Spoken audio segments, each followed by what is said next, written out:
While you were sleeping, the Phillies were sleeping with you. The Phils' 9-game win streak snapped last night. Sports Fast starts now. What's going on, everybody? I'm your host, Mike Gill. Josh Henning has the day off today. So it's just me and you hanging out. A 9-game win streak flushed down the drain out in Seattle. An absolute nightmare night for Zack Wheeler. We'll get into the Eagles roster as the Friday final preseason game is in focus. Welcome in to a Tuesday edition of the Sports Fast Live on 97.3 ESPN, the 97.3 ESPN free mobile app. And, of course, you can watch the video live on the 97.3 ESPN YouTube channel. So a fun time with the 9-game win streak, the way that it was extended, but a late-night West Coast trip in Seattle, it was a reality check that I think you could all see coming. We talked about it yesterday, going out to Seattle, not having the day off. It looked like it's being those little jet lagged and just didn't have another gear last night. 9-2, the final to the Mariners.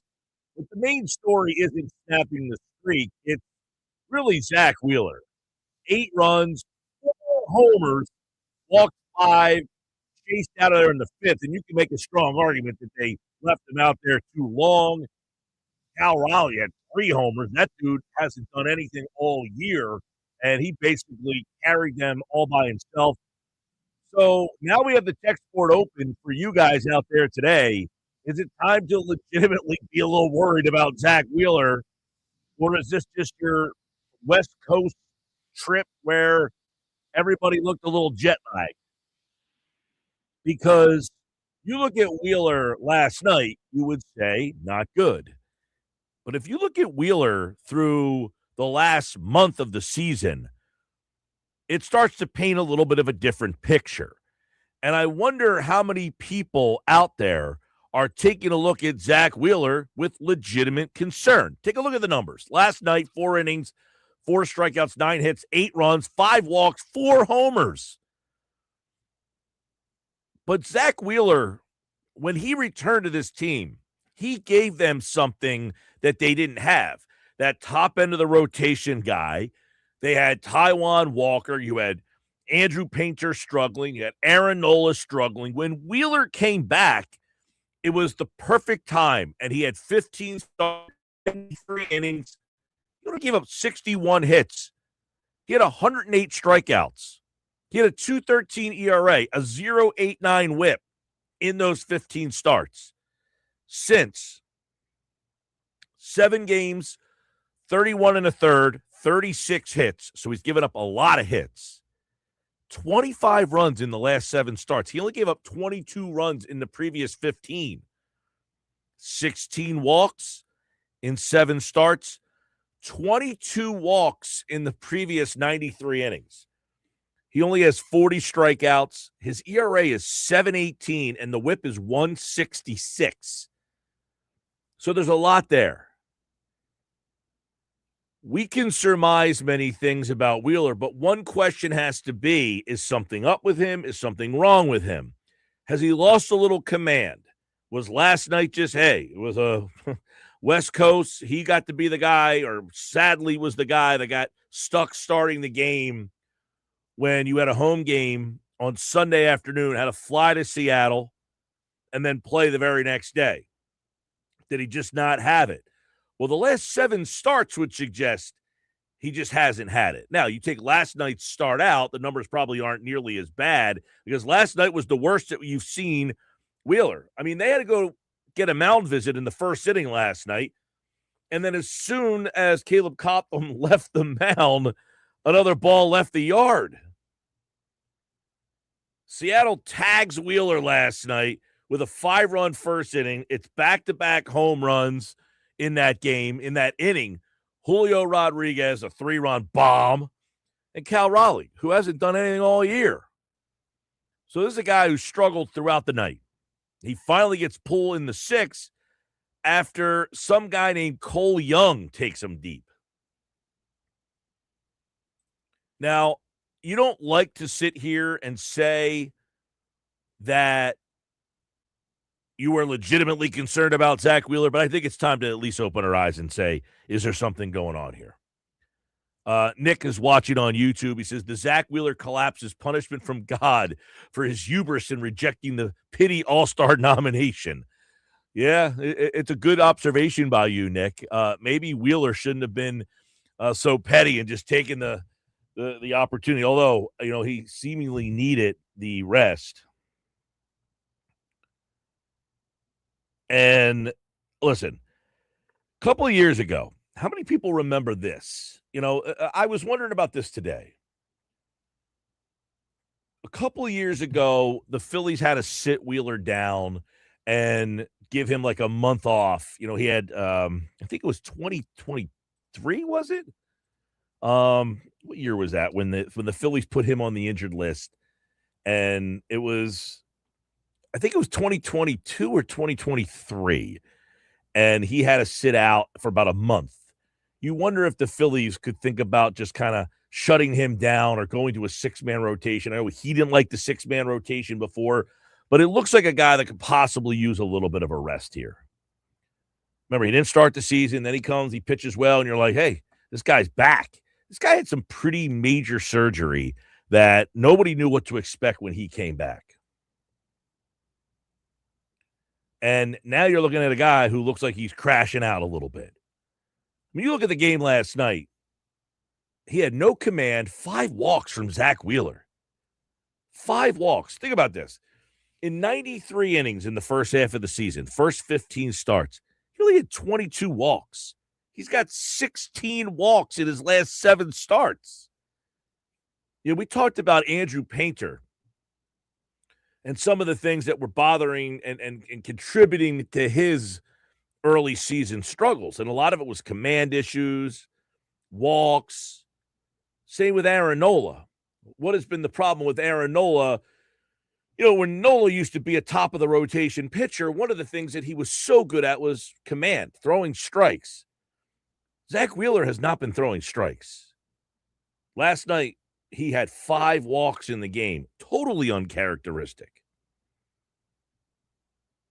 So I definitely wonder if Wheeler just needs a little bit of a break here and just gear yourself up. The problem is, can the Phillies even afford to do it? Do they even have someone to take his spot? That's the problem. They just really don't. Now, while I was gone, I saw that the team signed Nestor Cortez, who hasn't really been any good in quite some time.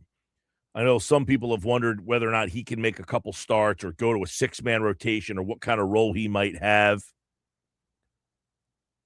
But you might have to actually consider seeing if you could try to sneak Wheeler onto a, quick break, miss a start or 2, and then fire him back up for the stretch run of this season. Maybe you get him ready, as he's on this West Coast here. Let me see something. See how far out the Phillies have their starting rotation listed coming up. Because I know they have this long West Coast swing. Maybe you just kind of send him back to Philly and just say, you know what, go home and get ready for Atlanta. So coming up for Wheeler, his next start is on Sunday, the 30th against the Angels. And then his next start after that, it looks like it would be against the Braves on Saturday. Maybe you just skip him in the Sunday start. The team does have a day off on Thursday. So in theory, you could, with the day off, skip Wheeler and then have him go back and then possibly pitch against the Braves when he gets back on Saturday, September the 5th. Think about this, everybody. We are entering the month of September. This is the last week that we will be on the radio. That will be August. When we come back next week on Monday, actually it'll be August 31st, but that week we will be into September baseball. And when we get into September baseball, the Phillies play these teams. Atlanta for 4. Houston, I know they're under 500, but they're in first place. Atlanta for 3. 2 against Washington.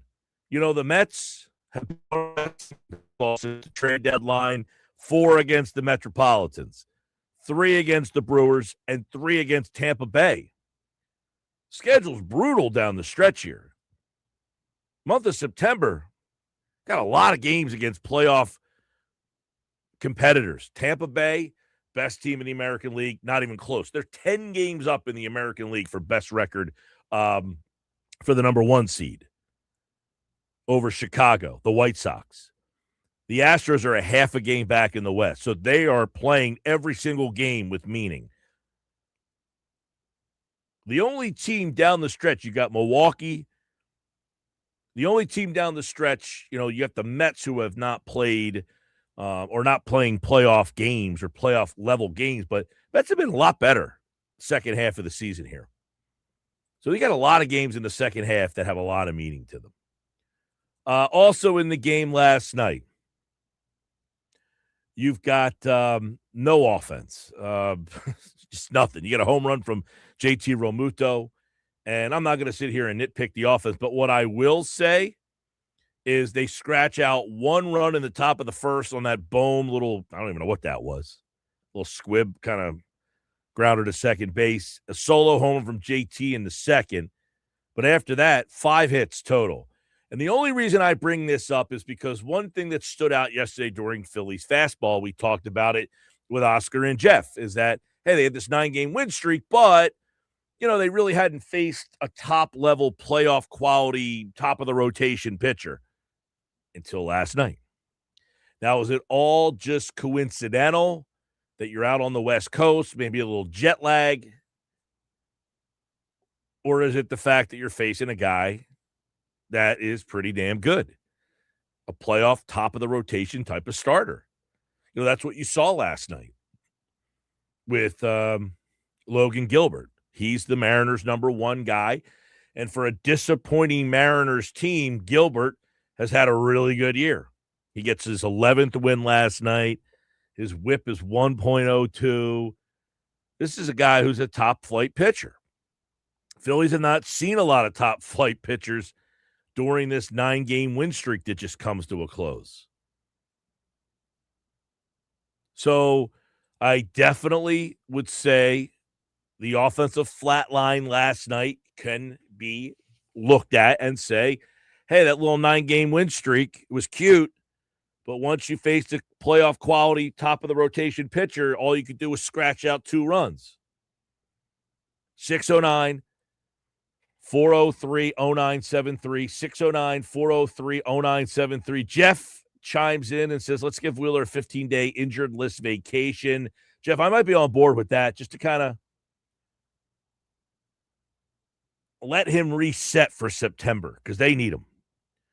They need for him to do what he did when he came back in April to this team.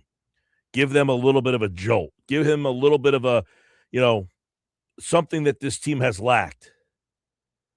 Now they've got it from Painter. They've got it from Nola. Now they need it from Wheeler. Last 6 starts for Wheels. We told you about his last 7, but the last 6 in particular, 0-3, 8.51 ERA, almost a 2 whip. That whip of almost 2 is really the eye popper. Thea from Mays Landing checks in. She says, I have no more confidence in Wheeler. I think since he wasn't chosen for the All-Star game, he's gone downhill. I hope we don't have to rely on him in a crucial situation. Well, Thea, 2 things. 1, your assertion that he has gone downhill since the All-Star game is accurate. His 7 starts have been awful. His last 3 have been horrendous. But hoping to not rely on him in a crucial situation, I don't think that's possible. If the Phillies are going to do what we want them to do, and I think a lot of us wonder if they could even do it with a top-flight Wheeler, they can't do it with this level of Wheeler. They can't do it with this level of Wheeler. And if this Wheeler is the Wheeler you're getting, c'est la vie to this season. It comes basically down to Wheeler and Sanchez and Luzardo at the top of your rotation. Everything this team has is banked on those guys being the best versions of themselves.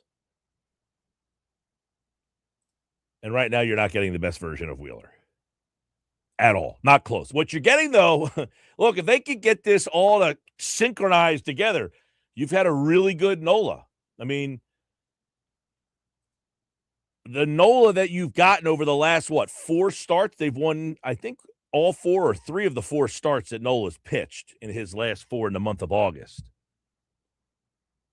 So you were not expecting to get this level of Nola. You're getting that. Who had Aaron Nola being better than Zack Wheeler in the month of August on their bingo card? Nola, amazingly enough, you take a look at his August starts. The team has won 3 out of the 4. The one game they lost was that extra inning game against Toronto, where he only gave up 2 earned runs in that game. But his last 2 starts, 7 innings, 1 run, and 5 innings, 1 run. So if you thought Nola was going to be better than Wheeler in August, whoo. Now imagine if Wheeler is actually pitching pretty well. You may have already caught the Braves by now. By the way, Nola on July the 5th, even go back further, June 29th, Nola's ERA was 6.04. He has dropped his ERA by almost an entire full run. 6.04 is what it was on June 29th. He's down to 5.12.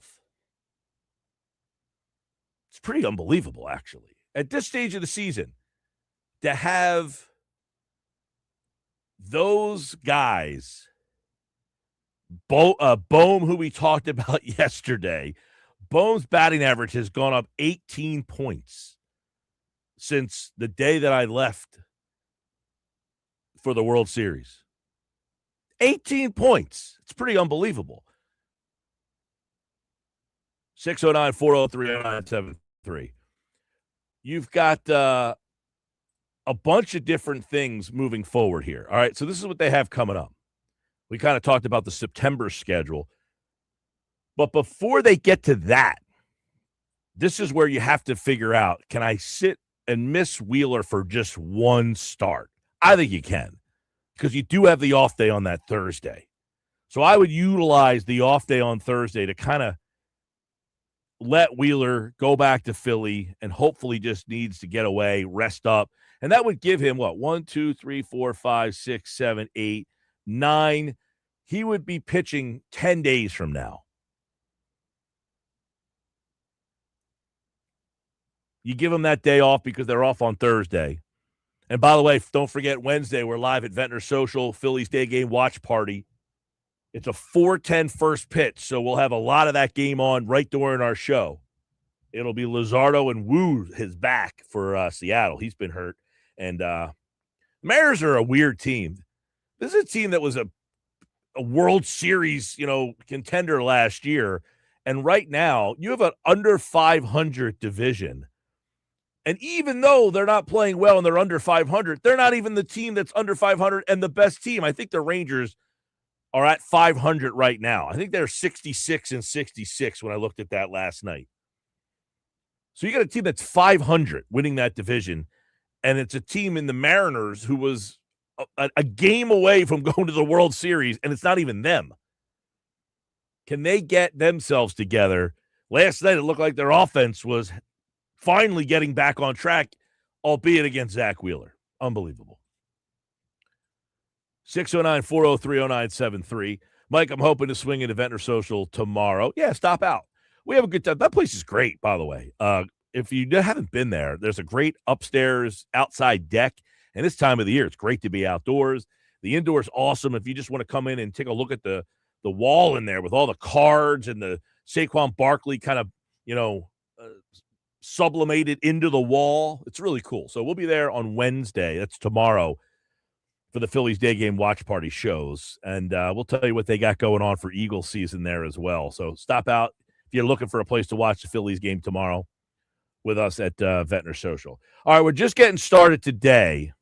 And what else is on the docket? You take a look at the Phillies, and we talked about last night. I mean, over the 9-game win streak, it's funny because the one game you go back through. Now, listen, remember, I was away for 10 days, so I don't have every single game mapped out in my head, but I'm going back through the 10-game stretch. Last night, you faced a top-of-the-rotation, number one kind of pitcher, And through that win streak, I remember going back to the game the night that I traveled from here to the World Series. That was the Field of Dreams game. That was on that Thursday night, and that was the night they faced Bradley. Bradley, who was sadly the best pitcher on my fantasy team. That's my fantasy team struggling this year because Bradley's probably my best guy. But Bradley's pretty good. That was the first game they played. You're looking through the Twin series there. They did see Nola that game against Alcantara. That game they won 4-1. But Nola outpitches Alcantara in that game. Now, that was a game where the Phillies offense didn't do much either. You take a look at the games they won: 7 runs, 9 runs, 7 runs, 6 runs, 6 runs, 7 runs, 12 runs, 4. And then the one game against Gilbert last night, they scratched out 2.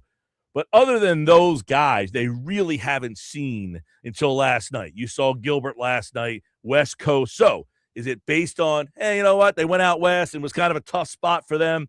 Or is it more of the same where they just struggle against top-end pitching? Now, you even throw Alcantara into the mix. They didn't really have a big offensive game. Nola was better.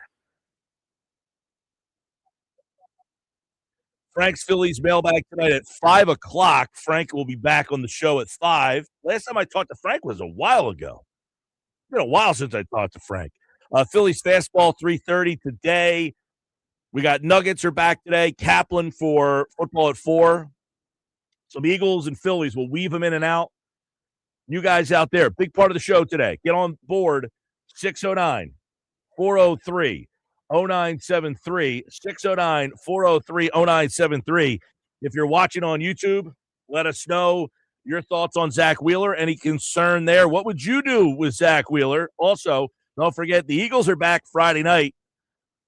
Pre-game coverage starts at 7. The kickoff at 8 o'clock on your home for Eagles football, 97.3 ESPN. They take on the Cincinnati Bengals. We'll talk a little bit about what battles are still left to figure out between the 53-man roster and the start of the season.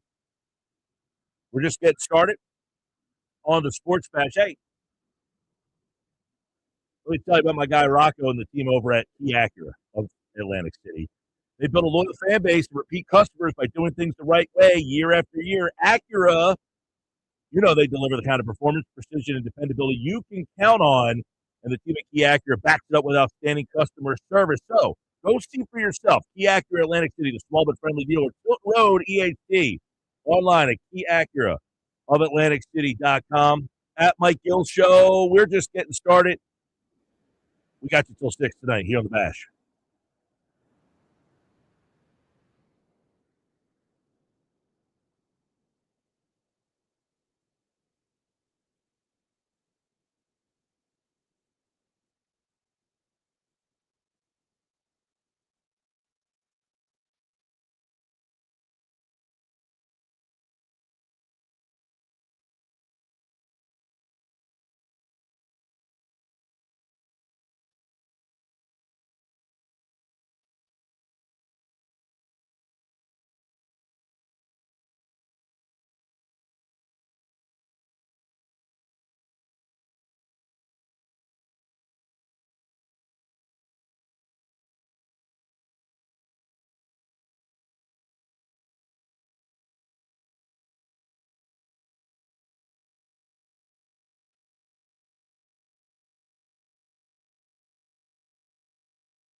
On the 97.3 ESPN YouTube channel.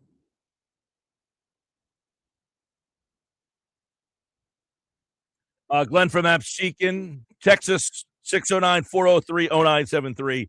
I never understood the narrative expressed on the radio that the NL East was over a month ago. When you have a 162-game season, there's going to be winning and losing streaks without making it possible for there to be so many changes within the division. Atlanta's good, but they're definitely caught and even surpassed with their series coming up. The division isn't over, but Wheeler has to be better. Well, Glenn, you're right. I mean, you get 9 games back, and the math starts to take over, and you're thinking, hey, Atlanta, even though they're not great, for them to cough up a 9-game lead at this stage of the season, you just say, I don't see it happening.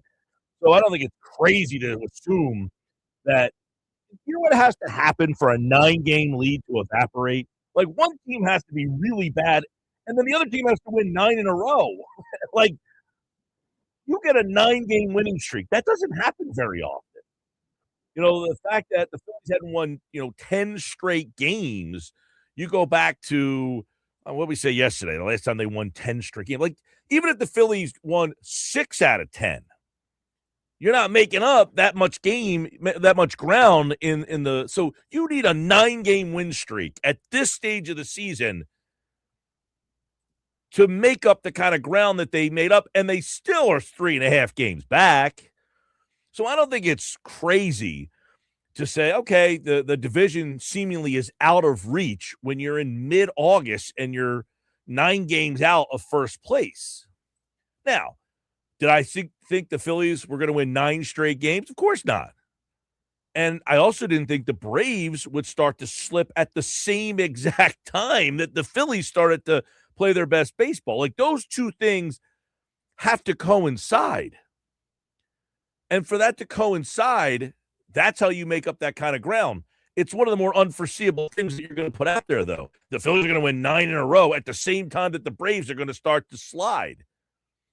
So if that doesn't happen, the Phillies could win 9 in a row, even if the Braves just played marginally better. It would be very difficult for them to make up that kind of ground. When the Phillies started that streak, what was that, the 13th of August when they started? The Braves, since then, the Braves lost.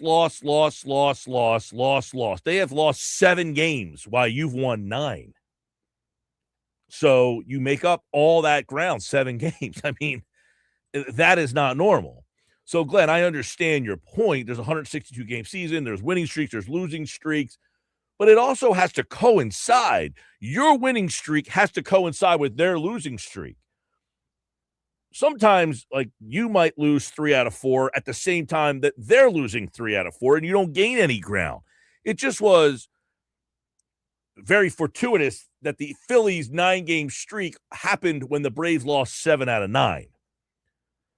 Is the division over? No, but they're still 3.5 back, and they have a very difficult road ahead as we kind of mapped out what Philadelphia has. Now, they're going to play the Braves 7 times. That might be your answer to the division right there. But let's not forget, before they get to that, they have 2 more in Seattle, 3 in L.A. against the Angels, 3 in Arizona. Now, keep in mind, Arizona is fighting for a playoff spot right now. Then 4 against Atlanta, 3 against Houston, who's fighting for a division, 3 against Atlanta again, 2 against Washington, 4 against the Mets, and then your last 6 games are against division leaders Milwaukee and Tampa Bay. Tampa Bay and Milwaukee are 2 of the best teams in baseball. Your last 6 games of the season are against those teams. So, Glenn, it's still a long way to go just to make up 3.5 games. Again, it has to coincide with the Braves' slump and you playing well. Have we seen crazy things happen? Of course we have. If you're asking me, part of this job is to say, hey, listen, I'm going to take an opinion, and I'm going to tell you what I think. Do I think the Phillies are going to catch the Braves on August 13th when they're 9 games back? No, of course I don't. Mike, I'm far from being a Philly fan, but I enjoy your show. Well, thank you. He says, you now talk about Bohm as the second coming of Rod Carew after weeks of wanting him on the bench. What gives? John and Buna. Couple things, John. Number one, I've been a big Bohm guy over the years, much to getting ripped many times. Do I think Bohm is great? No. Do I think he's the worst player of all time? No. I feel like Bohm is kind of miscasted, sadly, because they just don't have another right-handed bat, and he's the best of a bad lot. Now, that being said, I didn't say he's the second coming of Rod Carew. I said his batting average went up 18 points in the time that I was gone. Now, if John and Buna, you can't give him props for that, even if he's your least favorite player of all time, I would hope you could at least say, I don't like Alec Bohm. I think he stinks. However, for your batting average to go up 18 points at this stage of the season, I got to give him some props. And yes, we talked about this all day yesterday, John. I did say, look, if you're going to move Bohm to the 8-hole, I didn't move him to the 8-hole. They did.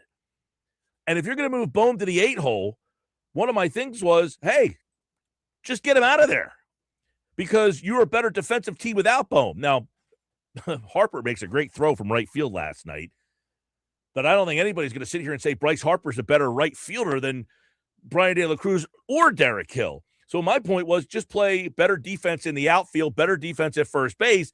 And if you're not me, them are saying Alec Bohm is now our 8-hole hitter, then move him.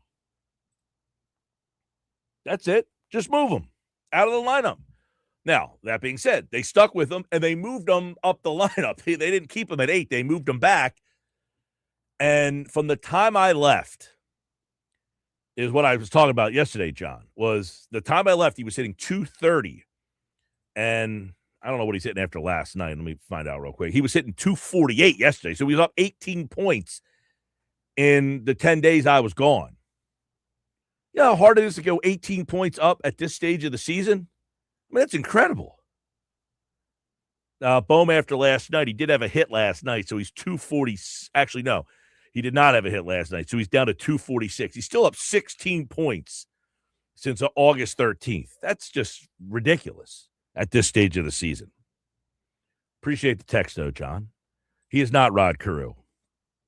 He's not even close to Rod Carew. Although, has Rod Carew's batting average ever gone up 18 points in a 10-day span? I don't know. We have to do a little research on that. 609-403-0973, 609-403-0973 on the text board if you want to get involved. I look at where this Phillies team is right now, and I think it's 100%. There's two things that have to happen here. One, the pitching. You got to get Wheeler back. You got to get Wheeler figured out. This team goes nowhere with this Wheeler. Nowhere. I mean, remember, they didn't even have Wheeler last year, and they had a shot to win that Dodger series. They were just so shorthanded in the bullpen. Without Wheeler pitching well, you got no shot. And quite frankly, Christopher Sanchez hasn't been as good. Right? If you have Christopher Sanchez pitching like this and Wheeler pitching like this, that's a recipe for one and done. No question about it. Now, Wheeler last night, the thing that concerned me the most, I feel like if you watch Wheeler right now, the one thing is he doesn't have any command of his off-speed stuff. Fastball's still pretty good, spot in the fastball. He doesn't have any control of his off-speed stuff. That, to me, is standing out. And he's got to get that feel back, 100%. The walks are just absolutely uncharacteristic of Wheeler. Did like what I saw from McFarland coming in the fifth. Came in 10 pitches, 7 strikes, 2 strikeouts. McFarland, I've been wondering all along, can this guy help you out? Alvarado actually pitched well last night. I got to give him some flowers for that, because he's been terrible all year. We talked about it yesterday with Bob.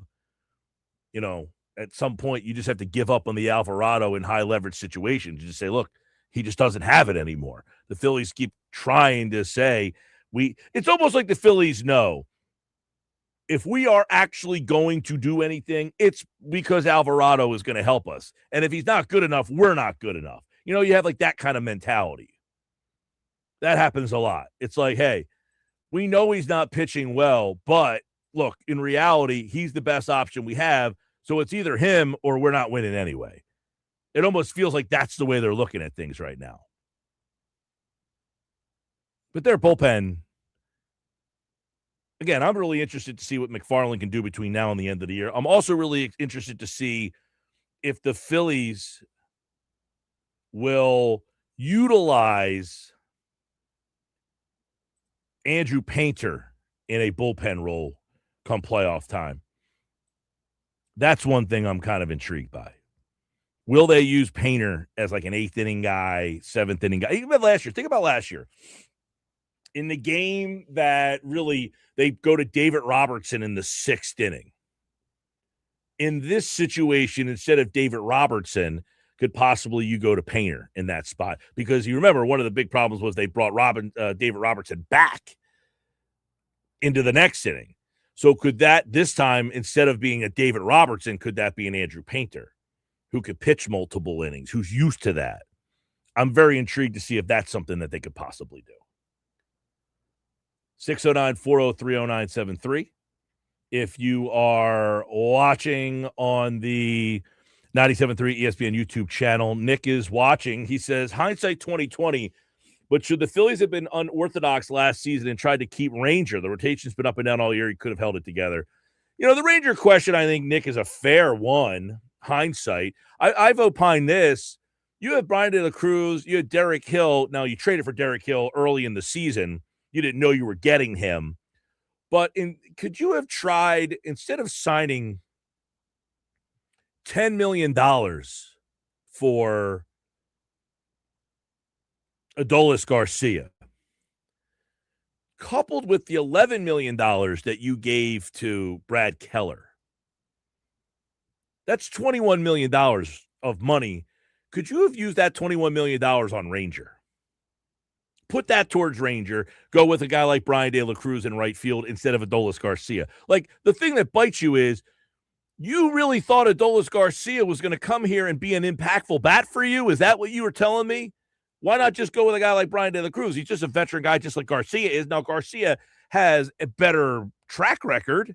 You know, he had that huge playoff run with the Rangers. That was like 3 years ago. So in hindsight, you had $21 million sitting on the injured list right now. Now, the Keller move, I get it. You thought you needed a better bullpen guy. But to go to that guy's point, if you just had Ranger, now you had a little extra depth in the thing. I don't know. I mean, I don't know why they were so, I don't want to say anti, but why it wasn't even a consideration. I mean, Bohm average going up isn't that impressive when you're batting damn near 200. This is the dumbest text I've ever seen in my life. It doesn't matter how low your batting average is. It matters how many at-bats you have. Yes, it's not an impressive number to hit 200, but at this stage of the season, to go from 200 to 2, are you that dumb?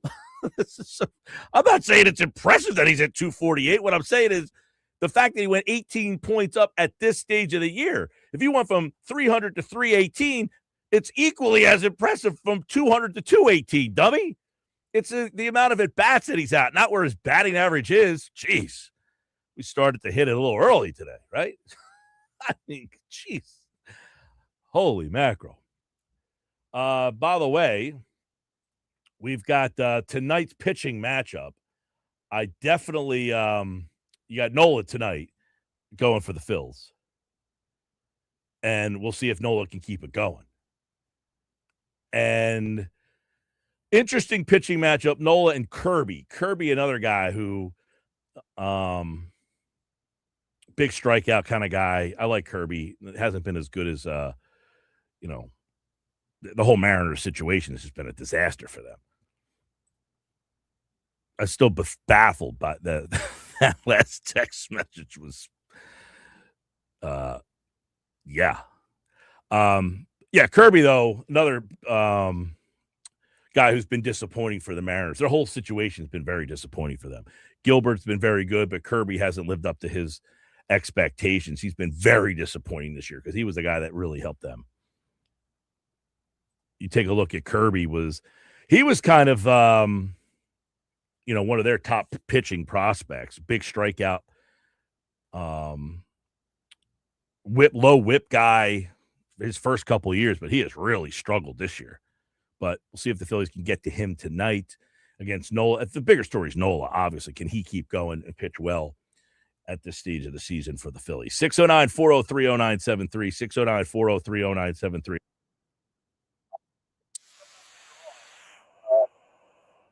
Take a look at what he's seen from the offense the first 2 weeks. We'll do that a little bit later in the show. Tomorrow we're going to be live at Ventnor Social. You'll come out and see us, watch the Phillies with us, 4:10 first pitch. We'll be there tomorrow, 6417 Ventnor Avenue in Ventnor. Phillies watch party, Ventnor Social. Good to be back there. Great spot to watch the games. Day game baseball watch party with the Phils. That's tomorrow. Don't forget, Friday night, the Birds are back. We've got them right here on 97.3 ESPN. The Eagles take on the Bengals. Kick off at 8. Coverage starts at 7. Your home for Eagles football all season long is 97.3 ESPN. All right, coming up, the Golic Minute. It's next here on the Sports Bash.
251 Sports Pass Live 97.3 ESPN. The Golics are back. You can listen to them weekday mornings from 10 to noon right here on 97.3 ESPN. And one of the things that they were discussing today that I think is, I can't believe we talked a little bit about this yesterday, but the Big Ten has decided that they are not going to allow players who have been drafted with NFL teams go back and play in the Big Ten. Now, not every conference is doing it this way. Here's what the Golics had to say about it today.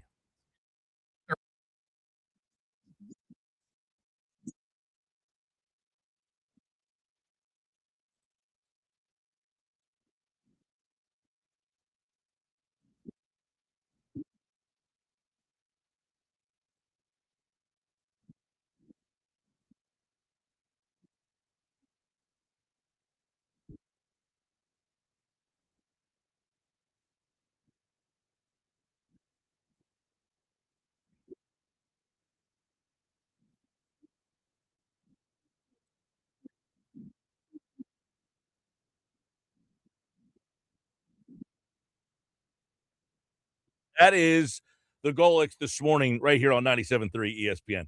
The fact that some schools are even considering taking these players back, it's pretty sad, really.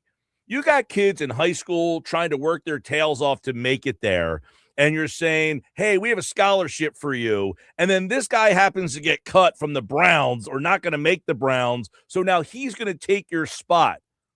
It's just unfortunate that this is what college sports has turned into. Now, I'm glad that the Big Ten is just saying, you know what? You cannot bring these players into your team at all. I wish the SEC had the same integrity because Lane Kiffin is making moves where he's bringing guys in and putting them on the LSU rosters. Is this what we really want for college football? Is that we're going to scour the waiver wire of NFL teams? This whole thing with the extra year, the college sports landscape as we know it has been completely wrecked. It's unfortunate. Listen to the Golics in the Golic Minute right here on 97.3 ESPN. The Golics weekdays from 10 to noon on 97.3 ESPN. They are back, and we are back in the next hour. We're going to get back into your questions. A lot of people watching on the YouTube channel. If you're watching on YouTube, you want to get involved on the Phils. How worried are you about Zack Wheeler? Bad game last night. Bad 7-game stretch right now. Should we be worried? We'll get into that and more. Phillies are out west in Seattle. They play a late night game again tonight. We'll get into that right here on the Sports Bash Live on 97.3 ESPN. Coming up, Phillies fastball at 3:30 today. Jeff and Oscar will take a look back at the game last night. And what are some of the worries about Zack Wheeler? That's all coming up in the next hour on the Sports Bash.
Clock hour brought to you by Broadleys, plumbing, heating, air conditioning.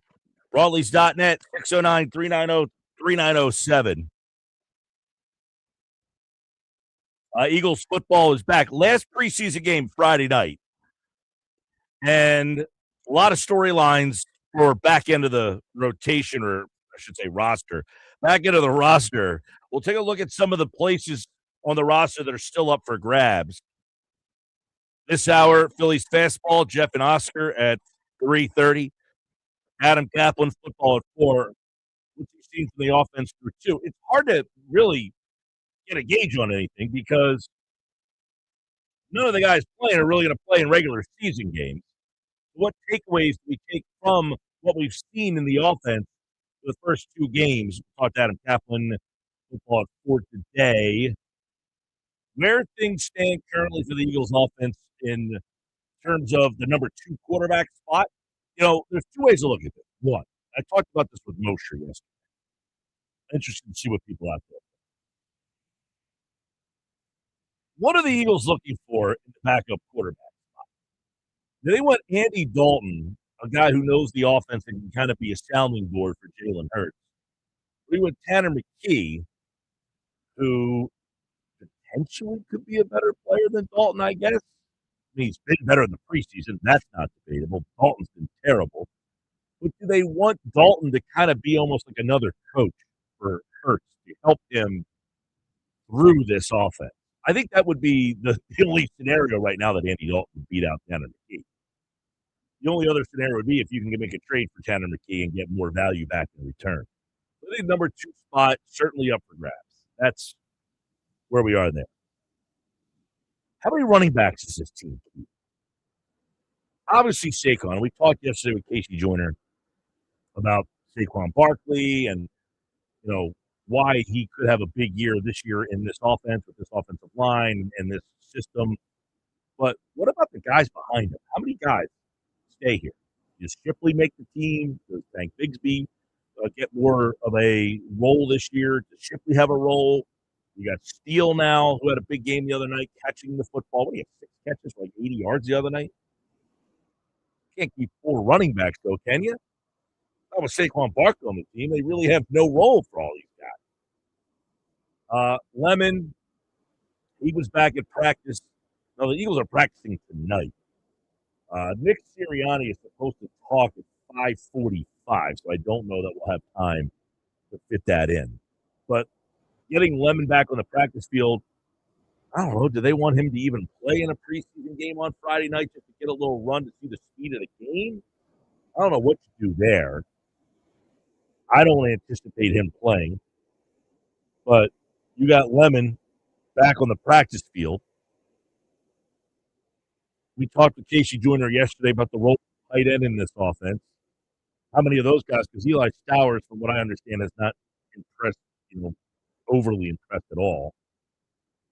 We talked about it yesterday. I think the offensive line, the backup second and third guys look better depth-wise so far. I mean, it's so hard to get a read on things in these games, but I like what I've seen so far from the reserve units of guys. Well, let's take a look at some of the other position battles. All right, so 1, we talked about the backup quarterback spot. You got Tanner McKee and you got Andy Dalton. I don't know. The Eagles keep kind of telling us that this is a competition. Dalton has started both games, so does that mean that the Eagles are leaning towards him? He's been terrible. 3 for 10 the other night. What it goes back to, why did they even bring Dalton in the first place? What was the reason that they brought Andy Dalton here? Was it almost to be like a coach? Because he's been in this offense before. So I think that one's still up for grabs. With Lemon back on the field, you got Smith, Lemon, Wicks. Those 3. 4 and 5. Where are we going there? Hollywood Brown has the money, so it's hard to see him getting passed over. Heard really good things about Darius Cooper. Everybody I've talked to, we're going to talk to Adam in the next hour, but everybody I've talked to is keeps raving about Darius Cooper. Okay, so Cooper I think is in. What about Elijah Moore? This guy was a second-round pick. And from what I understand, he has had a really good camp. I mean, here we are going into the last preseason game, and I haven't really heard too many people that said Elijah Moore is starting to slip a little bit.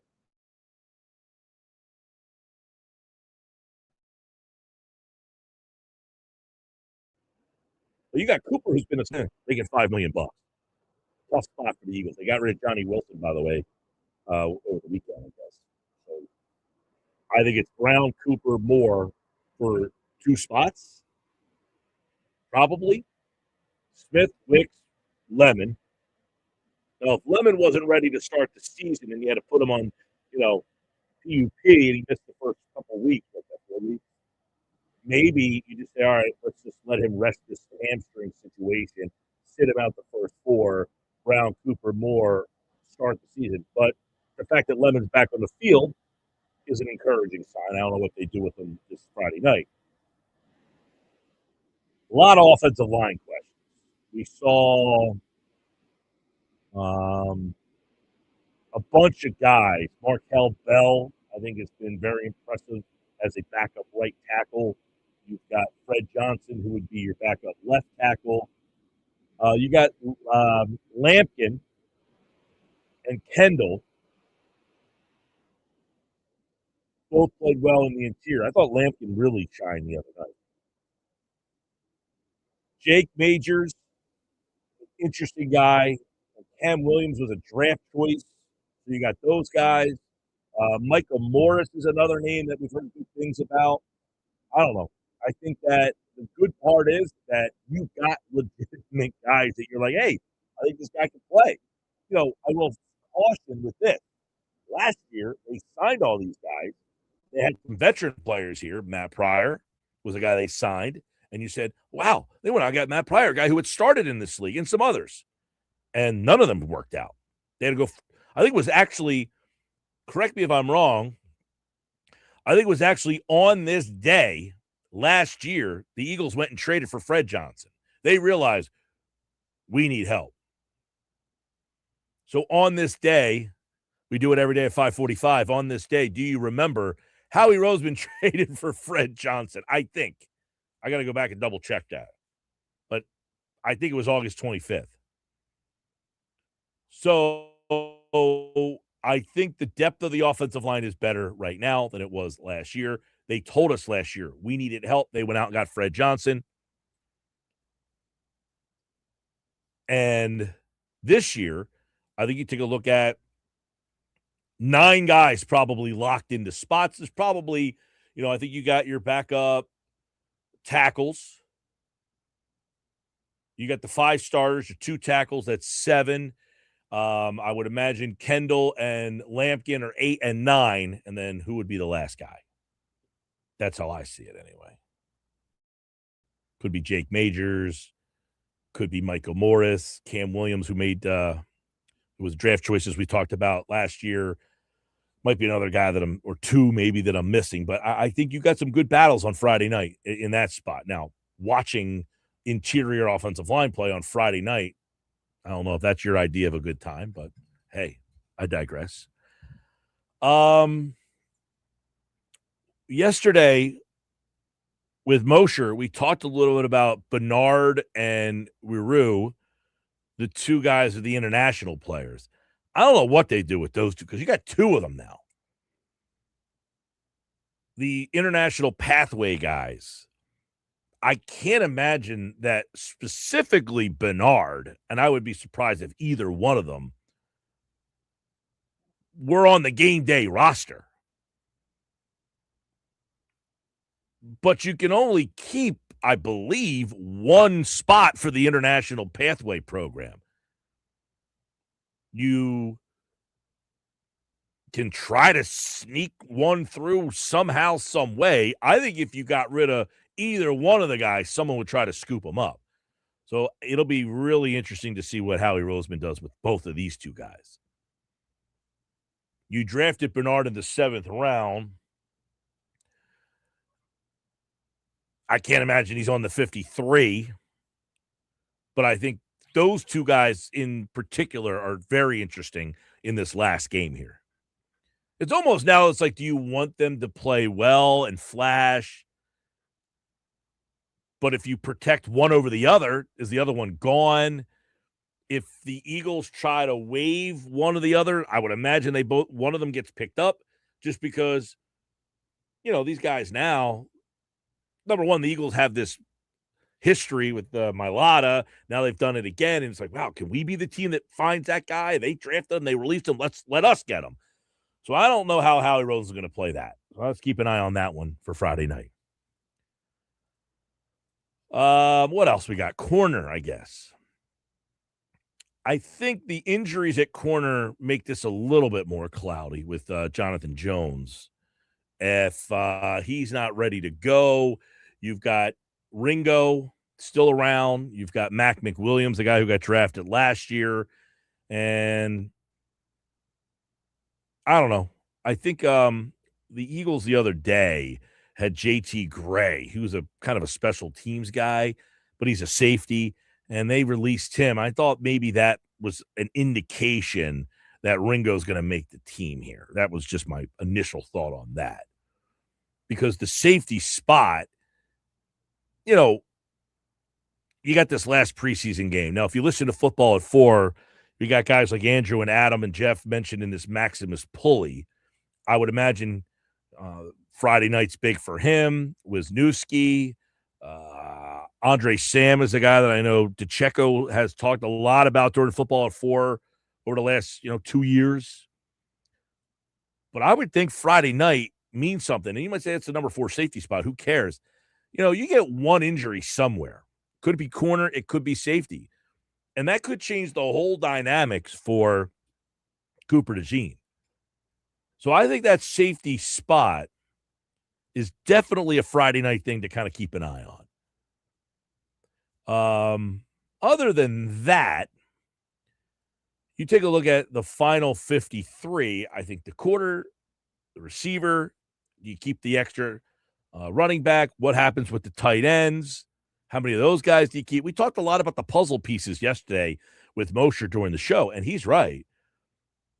How many running backs can you keep? Okay, Carson Steele's had a nice flash the other night, but does that really say, I have a whole playbook of plays just for that guy? I doubt it.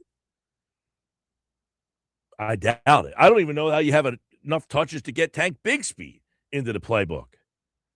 While you would like to see him, like how many people out there would say, hey, I'd like to get Tank Bigsby 10 to 12 carries a game.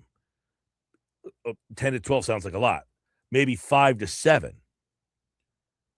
609-403-0973. 609-403-0973 on the text board. So think about that. We're going to get back into the Eagles with Adam at Football at 4 Day. I do see a lot of questions coming in on the YouTube channel. So we'll do a bunch of those here between now and Phillies Fastball, because I do have a bunch of questions backed up from people watching on YouTube. If you want to text in, 609-403-0973, 609-403-0973. Let's go to Noah. Noah's watching on YouTube. Says, it's been nice to get contributions from Bohm and even JT. It seems the only guy who perpetually stinks is Turner. I don't see how you can go into the postseason with an anchor in your number 2 spot. Yeah, I mean, Bohm has been on fire, so you got to give him his flowers, whether you like him or not. I mean, 10 days ago, I was saying bench his ass, and now he's been one of the best guys in baseball over the last 2-3 weeks. In the month of August, Bohm's numbers in the month of August. You ready for this? Seriously. I mean, like, it's unfathomable that this is what Alec Bohm has done in the month of August. We're talking about the entire month is almost over now, so it's a pretty decent sample size for what he has done. Now, listen, Bohm's been terrible for most of the season. But in the month of August, that is a week left. It's 359, a 400 on base percentage, a 500 slug, and a 900 OPS. I mean, where did this come from? And yes, I admit, I said bench him. Get him out of the lineup. Go with De La Cruz and Hill in right field. Let those two guys split the time in right. and put Harper back at first base. No problem with that. And then Bohm all of a sudden started to do this. JT, I mean, just no consistency there. To the guy watching on YouTube, I don't have a lot of faith in JT offensively. Not that I have a lot of faith in Bohm either, by the way. Let's see. Jackson is watching on YouTube. Says Phillies thought they had a solid rotation, and if not for a bad Nola contract, they would have offered Ranger. Unless you were the Dodgers and keep deferring money, you can't field an entire team of all-stars. I agree. The Nola contract probably canceled out the Ranger contract. But my point was, could you have said, hey, listen, we'll take the hit in right field. We'll go with a guy like Brian De La Cruz and figure it out along the way instead of giving $10 million to Adolis Garcia. And then instead of investing $11 million into a bullpen arm, you invest that money into a starter. Most of the time, bullpen arms are so volatile. And what ended up happening? It ended up blowing up in your face. So I don't like investing $11 million. I like I like the thought of, hey, we need a bullpen arm. I get it. But I don't personally like investing $11 million, $22 million if you count next year too, that you're going to be paying Brad Keller to do nothing. But I would rather put the money in the starting pitcher. So that's $21 million you could have put between Garcia and Keller into Ranger instead. That's all. Jersey's watching on YouTube. What's up, boys? Late to the conversation. I find it crazy now that Nolan Painter is showing promise. Sanchez and Wheeler are falling apart. Real bad timing. Well, listen, part of it is bad timing, but you've won 9 games in a row. Even with that happening, you hope now the synergy can come together, that Nola and Painter can stay more consistent and that the other guys can find their consistency again. Right? You hope that those two guys, Sanchez and Wheeler, who, have really been your horses, they're just going through maybe a little bit of a downtime, and then boom, September comes and maybe bang, they hit that stretch run. 609-403-0973. What else we got? Let's go to Angie is watching on YouTube. She says, I'm also arriving late. I had the same thought as Nick up there with Wheeler with the All-Star situation. He should have been more gracious and accepted the honor for the fans. Listen, would I have liked to seen Wheeler pitch at home in the All-Star game and taken that opportunity? But I think part of us were also like, hey, he needed the rest. Right? We all kind of thought, hey, he might need this rest a little bit here. So keep that in mind. Imagine if he had pitched in the All-Star game and now he was struggling. We would have been saying, oh, he should have taken the All-Star game off. He should have not even pitched in that game. But instead, he takes the time off, and now he's struggling a little bit. I also take a look at, we seem to forget that Wheeler had this major surgery, and maybe that is something that I don't want to say came back too fast or just pushed it too hard, and now he's hitting a little bump in the road. But hopefully that has something to do with him, needing just a little bit of a break here. That's all. Another person watching on YouTube says, do you think the sudden decline has anything to do with the injury from last year? He started off hot, but maybe it was too much too fast. Something is clearly wrong. Case in point. It could be. Who knows? We've never seen this type of injury before. I think we all have to put that in perspective too. We haven't seen this type of injury. We don't know how the bounce back is. And maybe it was a little too much too fast. I mean, I hope that's all it is, just a little fatigue at this stage of the season. I mean, it's tough, though. The last 3 starts have been really bad. The last 3 starts have been horrendous. His ERA is in the 8s these last 3. So that's something that, we should be concerned about. No question about it. Phillies Fastball coming up in 10 minutes here on the Sports Bash, 97.3 ESPN. Good stuff with the questions, people watching on YouTube.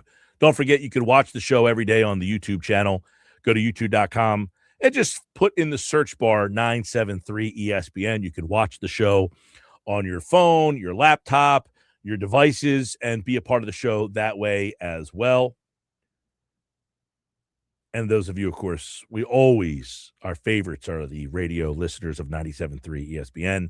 people on the text board, 609 403 0973. For tonight, a couple thoughts, couple keep in mind for the game tonight. You ready?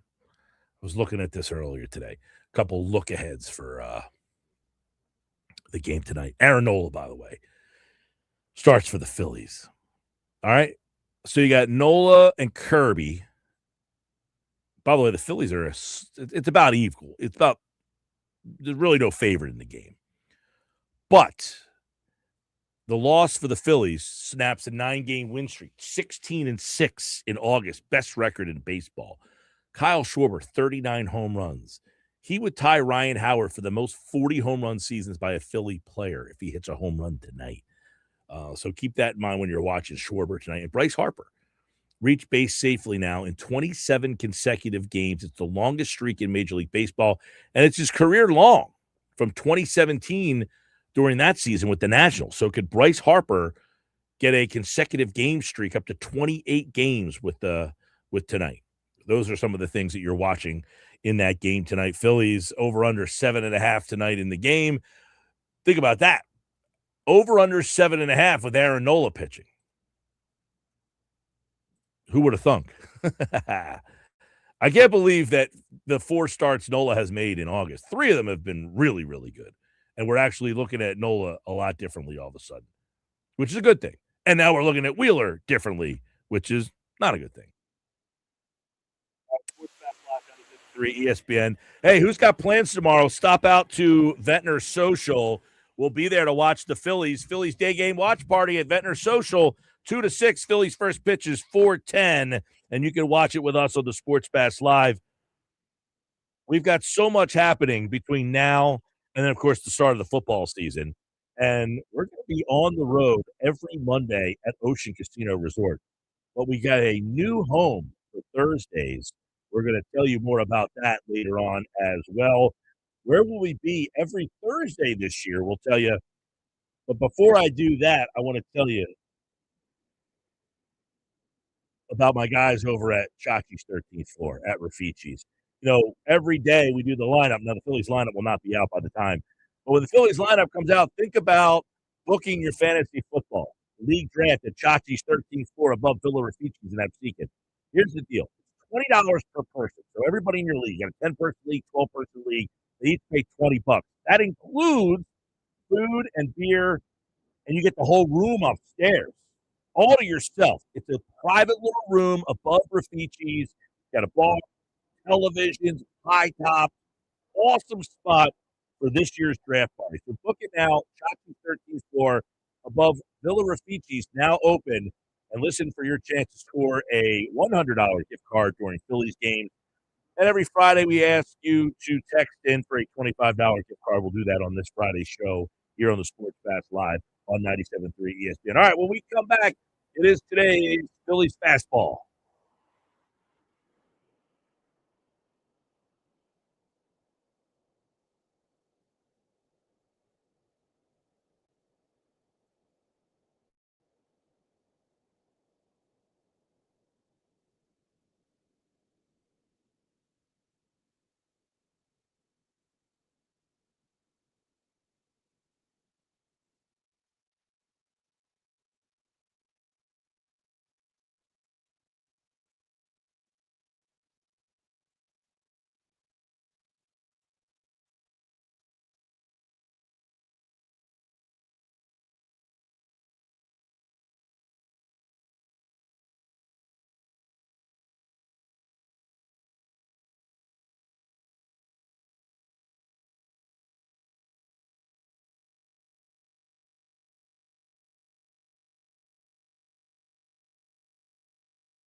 329.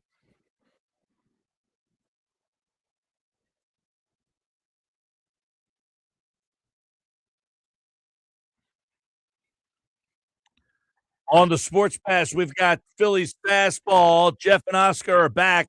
Now, last night, there's so much in this game that we can break down and get everybody's opinion on.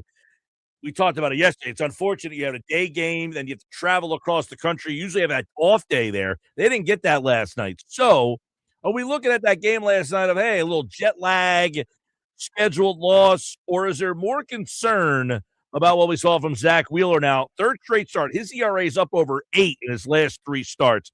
Bring the guys in, Jeff and Oscar, for today's Phillies Fastball today on the Sports Pass Live. It's brought to you by Ventnor Social. We'll be there tomorrow, and you can come out and see the Sports Pass Live on location for Phillies Fastball. We'll be there tomorrow with the guys, and of course, it's a day game tomorrow, 4:10 start. But today we're looking back at the game from last night, guys, and everybody's starting to look at Zack Wheeler now. This is the 3rd straight start, but really 7 straight starts now that he has not been very good, guys. So I'll start with that. Is this it was kind of a jet lag type of game, or you look more at Wheeler and the problems that he's been having? Go ahead, Jeff. You know what? This was a weird game for me last night. It felt like they were ready to play, but I don't know. It just felt like Zack Wheeler just couldn't get it out early on, and it snowballed, right? I think this is one of those you just kind of throw the game in the trash, so to speak, collectively as a team. I am a little bit concerned about Zack Wheeler, though. I was concerned about his fastball last night. I think that is something that is worth talking about. Oscar, I'm curious to hear what you felt about that start. Yeah, I mean, I think we have an issue. I mean, yesterday my level of concern was probably at 2 with a guy so experienced as Zack Wheeler. It's up to 6. And it's up to 6 on a couple of fronts. Number one, when you look at the last 4 starts, as you were saying, Mike, 4 bases on balls, 5 bases on balls, yesterday allowing 4 home runs. That is not Zack Wheeler. We know who Zack Wheeler is. Velocity is not the issue, it's location. I'm guessing, and this is my guess more than anything, right, that he worked so hard rehabbing to get to where he is that he's probably overworked himself, and he is, despite the fact he's not going to say that he's tired, I think it's tired. Here is the issue with the Phillies right now. Today's what, August 24th, 25th. The biggest issue is you could have put him in the 15-day IL, but the problem is going to take you all the way down to September, at the end of September, and it might be too late to put him there, and you might have to work it out. But he has not looked himself in the last 6 starts with an over 8 ERA. That is scary. Well, guys, and I look at it, they have a day off coming up here on a Thursday. He's supposed to pitch Sunday. Can you utilize that day off to maybe skip him, and then he'll come back against Atlanta? That would give him 10 days of just kind of like, hey, get away, and hopefully that kickstarts him. Is that something that they would even consider? I don't think Zack will consider it. That's the problem. Like, I think you got to do a lot of convincing to get Zack Wheeler to miss a start, but look, I don't even think Zack Wheeler would want to go on the IL, right? I think it's more, no, I'm going to pitch through it. I got a lot of pride. It's like you said, Oscar. He's not going to admit he's tired, right? And it was around this time last year we found out he had what he had. And, a lot of people have been criticizing Zack Wheeler for how he's pitched. And I'm with Oscar on this. I just think you work so hard just to even get back and to get back at a high level. Then you have the All-Star game stuff and everything that went on there. You're upset about that, and I just think now it's just taking this toll on him. Yeah. Well, Oscar, you talked about the one thing, and the numbers bear it. His last 7 starts, 16 walks, very uncharacteristic. And I'll tell you, it seems like he can't command his off-speed stuff has been a big problem for him. I don't think it's so much his fastball. I mean, I think the issue is location, right? His location, I mean, he's just to get an idea, his whip has doubled. Basically, in the last 6 starts, from 0.88 during the first 16 starts, in the last 6 is 1.93. I mean, that's not Zack Wheeler. From 2.16 ERA to 8.51 in the last 6 starts. I mean, the batting average from 186 to 307. I mean, to me, is command, and I'm just concerned that he's tired. I mean, that he needs a break. And I agree with you. I like your idea, Mike, of skipping one start for him.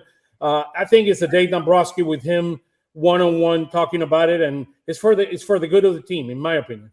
Yeah, you know what? I agree with what Zach just posted on the thing about the whole Blue Jays rubber thing. And that actually started with the Mets in June. That was when Major League Baseball got a hold of that, what Zack Wheeler was doing. And Zack Wheeler's always done this, by the way, but they've really been picking on him since then. I wonder if that is kind of mentally getting in his head, like, and look, I can say this as someone who bowls competitively. When you foul, it messes you up. It literally does, because you're in that, okay, maybe I should take a step here. Maybe I should take a step there. I would love to get in Zack Wheeler's head, or at least get out of him about, because, like, look, I'll say this with Zach and his demeanor. I talked to him on Sunday. He seems fine, right? It's everything's going good, but I'm sure no one is as frustrated as Zack Wheeler over what's been going on this past I think month. the other thing that we're talking about yesterday, JT was talking about maybe potentially tipping pitches because they were hitting his off speed much more than they regularly do. So I think they're going to go to a drawing board, review everything. I do believe his arm looks strong. I saw his fastball at 96. It was more location. I mean, he left so many balls in the middle of the plate, and they took advantage of it. I mean, Rodriguez with that home run, and Riley again. Doing his things. 3 home run game. I agree with you guys. This MLB needs to give him a day off. They need to give him a day off going over there to the West Coast. It's crazy. Yeah, he's scheduled. Wheeler, by the way, scheduled to pitch on Sunday against the Angels. His next start would be the following Saturday against Atlanta. So I think I'd rather see him healthy against Atlanta. That's why I don't mind the idea. You just got to convince him. Yeah, and I guess one question, they do have an off day Thursday, so you wouldn't really need another starter to take his spot, because that's always the question. All right, if somebody's not pitching, who takes the spot? I guess you got Cortez, but you don't need to do that because you have an off day on Thursday. I'm going to throw you a name. Go ahead, Jeff, and I'm going to throw you a name, guys, that I want us to think a little bit about. Go ahead. Go ahead. No, go ahead, Oscar. I kind of like where you're going here. Look, Gage Woods is pitching out of his mind right now. He's striking out 13 every 9 innings. I wouldn't think it would be crazy to maybe bring Gage Wood and see what he has. Look, the Phillies need to strengthen the bullpen for the postseason. The idea of Gage Wood together with McFarland, it's not far-fetched. The way some of these pitchers have been. He's never pitched more than 5 innings. I know, and look, Davis literally told me this a couple times. No, we plan on having Gage Wood as a starter. Okay, well, if you want to give him some time, is he on the 40? I don't even remember if he's on the 40. I don't know. I'm not sure. You know what? By the way, that might be key here, right? So say you would put Gage on the 40. Remember, guys, if there's a lockout next year, he is not on the 40, man, by the way. Yeah, people on the 40 are going to not be pitching if minor league still plays, which they have a different CBA. So maybe they're going to purposely keep Gage off so they can keep his arm fresh. I did see that today, Jeff, that the minor leagues are not affected by a lockout if that actually happens. Yeah. The we minor were talking league about players this today at the Ice Coffees game. It was, right. A lot of these guys expect to play next year.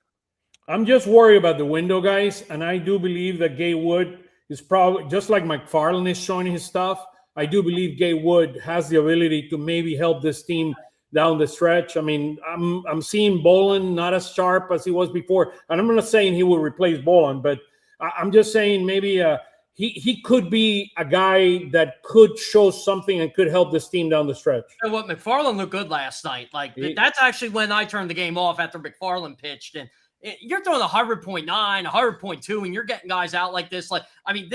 This is what he was doing. That's why I got upset when people were saying, "Oh, he walks too many guys." I'm like, where's he doing this?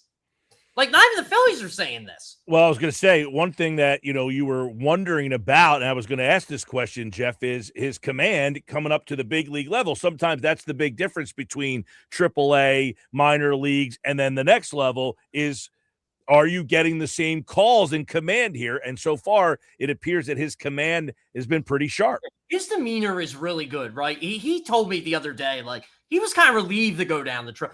Not that it wasn't he was ready for the majors or anything. It's like just to get a feel for stuff and kind of do what Andrew Painter was doing, work on some things. It's like, okay, like I got my cup of coffee up here. I know what to expect. Let's go work on something. And I mean, I think he knew, like, after the trade deadline, if he wasn't going to get traded, he was going to come back up.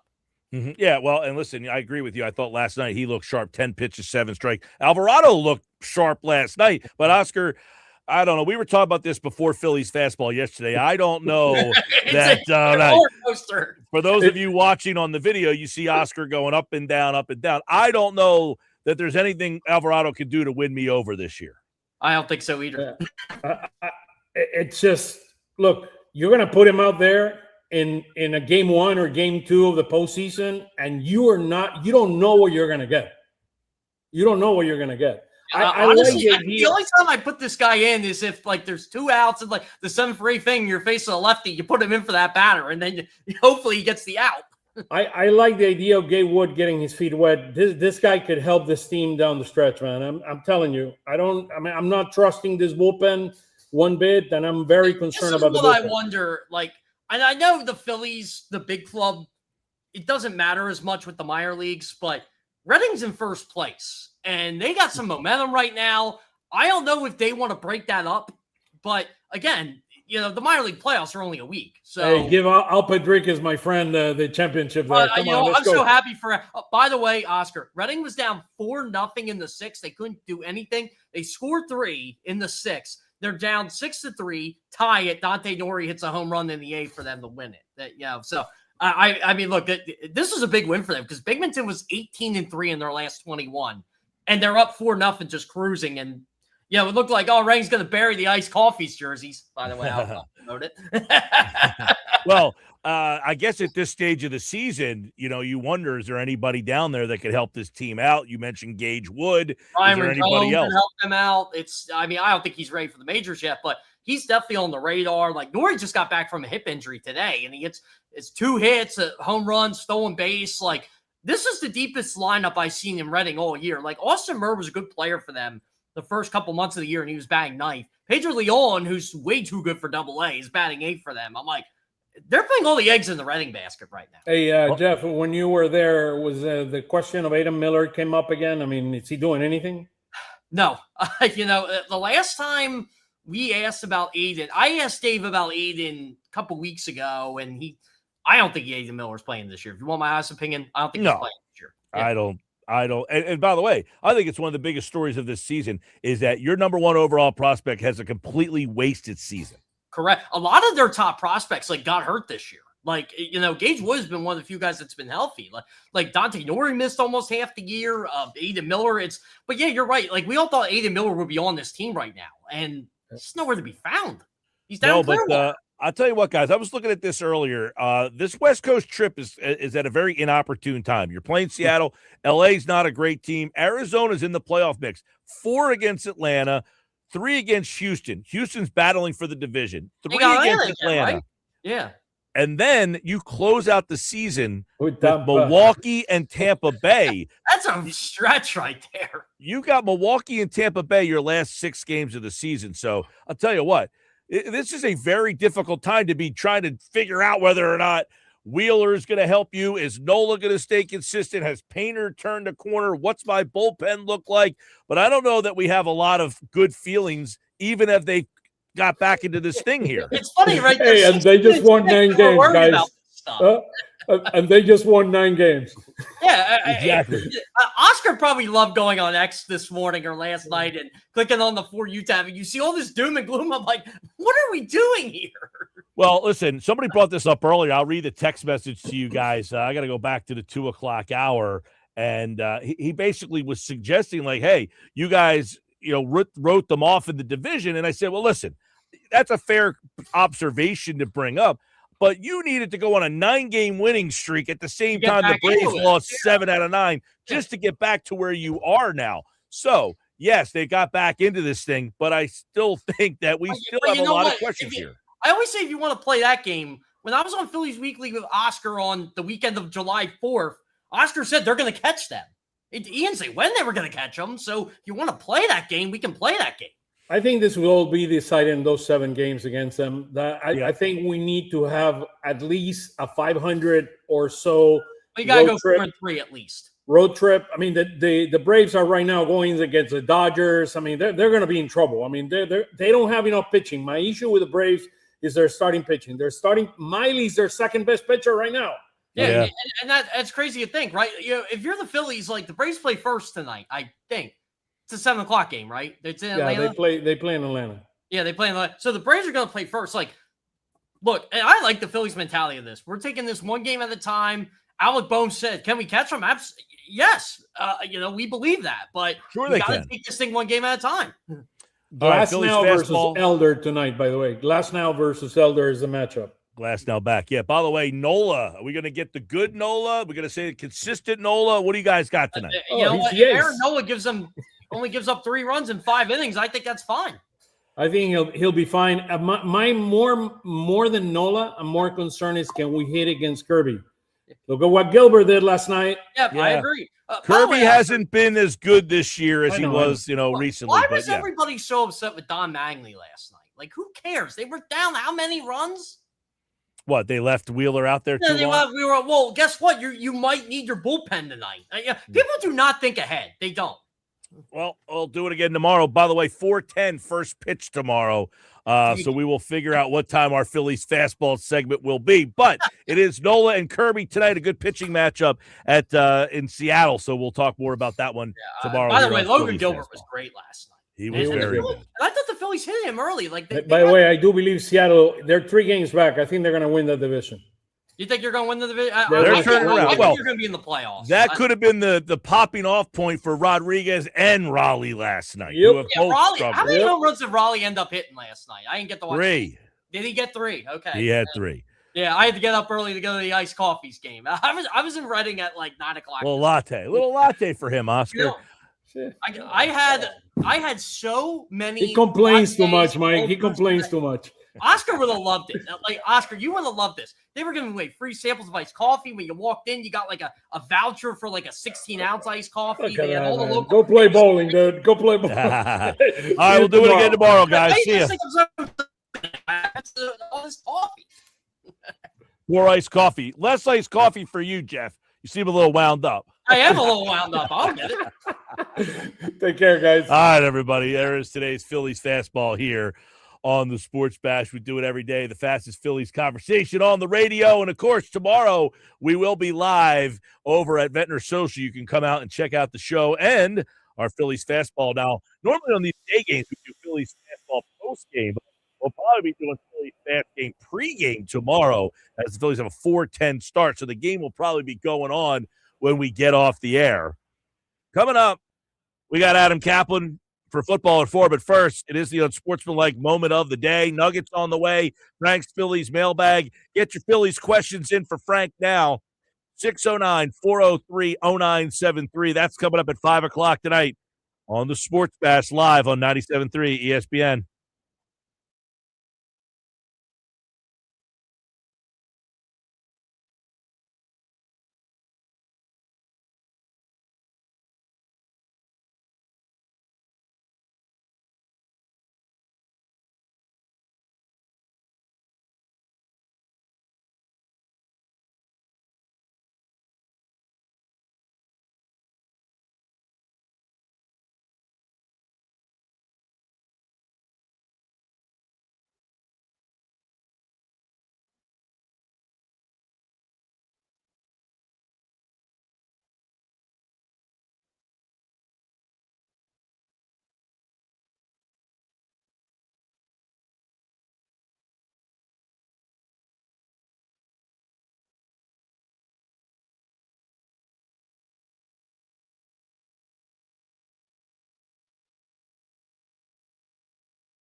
Our unsportsmanlike moment of the day. This actually happened to me recently. So I was away. We needed to use the laundry room. What do you do in that situation? Let me know. 609 403 0973. You're at the laundromat. You need to use the machine. Their stuff is wet, but it's done. Do you just leave it in the machine and wait for them? Or do you take it out while it's soaking wet and wait for them to then put it in a dryer? How do you handle that situation? Very odd, because I haven't used a laundromat in since college. Luckily, I've had a laundry machine in all the houses. So the other day, we're doing all the laundry and stuff. Need a thing, somebody's stuff done, it's all wet. You take it out and just throw it on a wet table. How do you handle that? It's our unsportsmanlike moment of the day. Evan, Michelle, and Canty, weekday morning 6 to 10 on 97.3 ESPN. Let me know on the text board, 609 403 0973. Caplan, football at 4. Next.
Football at 4 powered by the Inside the Birds podcast, which you can get on all podcasting platforms. Adam Caplan is here. 2 preseason games down.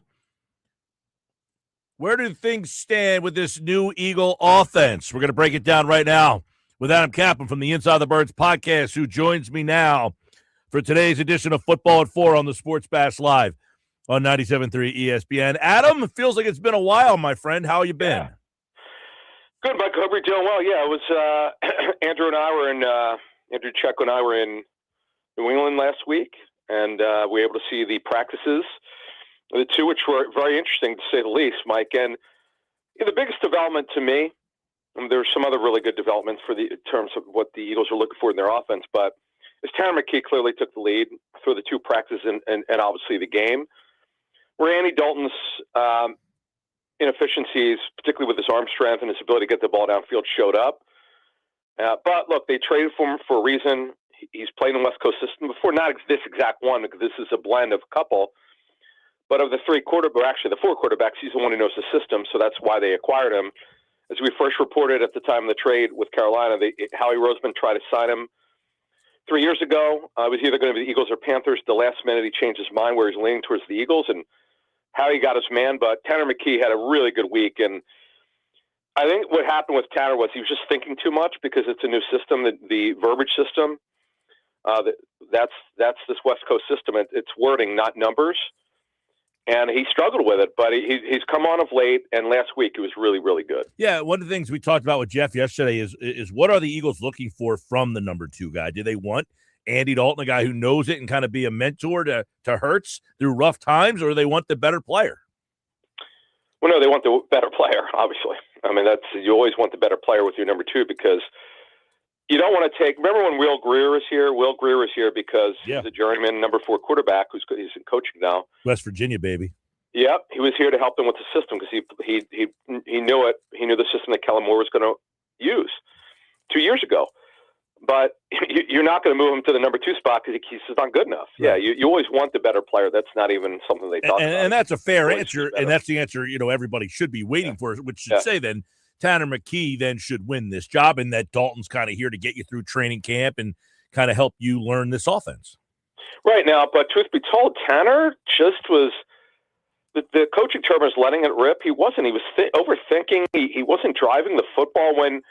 The thing that I've learned about this quarterback position, I don't care how strong your arm is, if you're overthinking and you're not playing within timing or rhythm, it makes your arm strength look poor because you're not driving it. You're hesitant. Well, he wasn't hesitant last week, particularly the latter half of the first practice on Wednesday, and the Thursday he was fine. In the game, you saw what he did. Now, listen, some other checkdowns, design screens, like half of them were. Of the completions, but he had some good throws. One to Darius Cooper, which was really good over the middle. Yeah, barring a shock, Tanner McKee will be the number 2. All right, so we think that the quarterback backup spot looks like it could be resolved based on the play. Obviously, Dalton's been terrible, 3 for 10 last game. McKee looked pretty sharp. The running back was interesting. Obviously, Carson Steele comes out, has a big game, and now it's like, whoa, what about him? It's like, whoa. How do you get touches even for the second and third guy, let alone the 4th guy? So what about this running back rotation? All right, so we came into camp. Shipley was the clear favorite, but they did bring in Dameon Pierce, who's a veteran. He's played in a West Coast system before. It doesn't really match.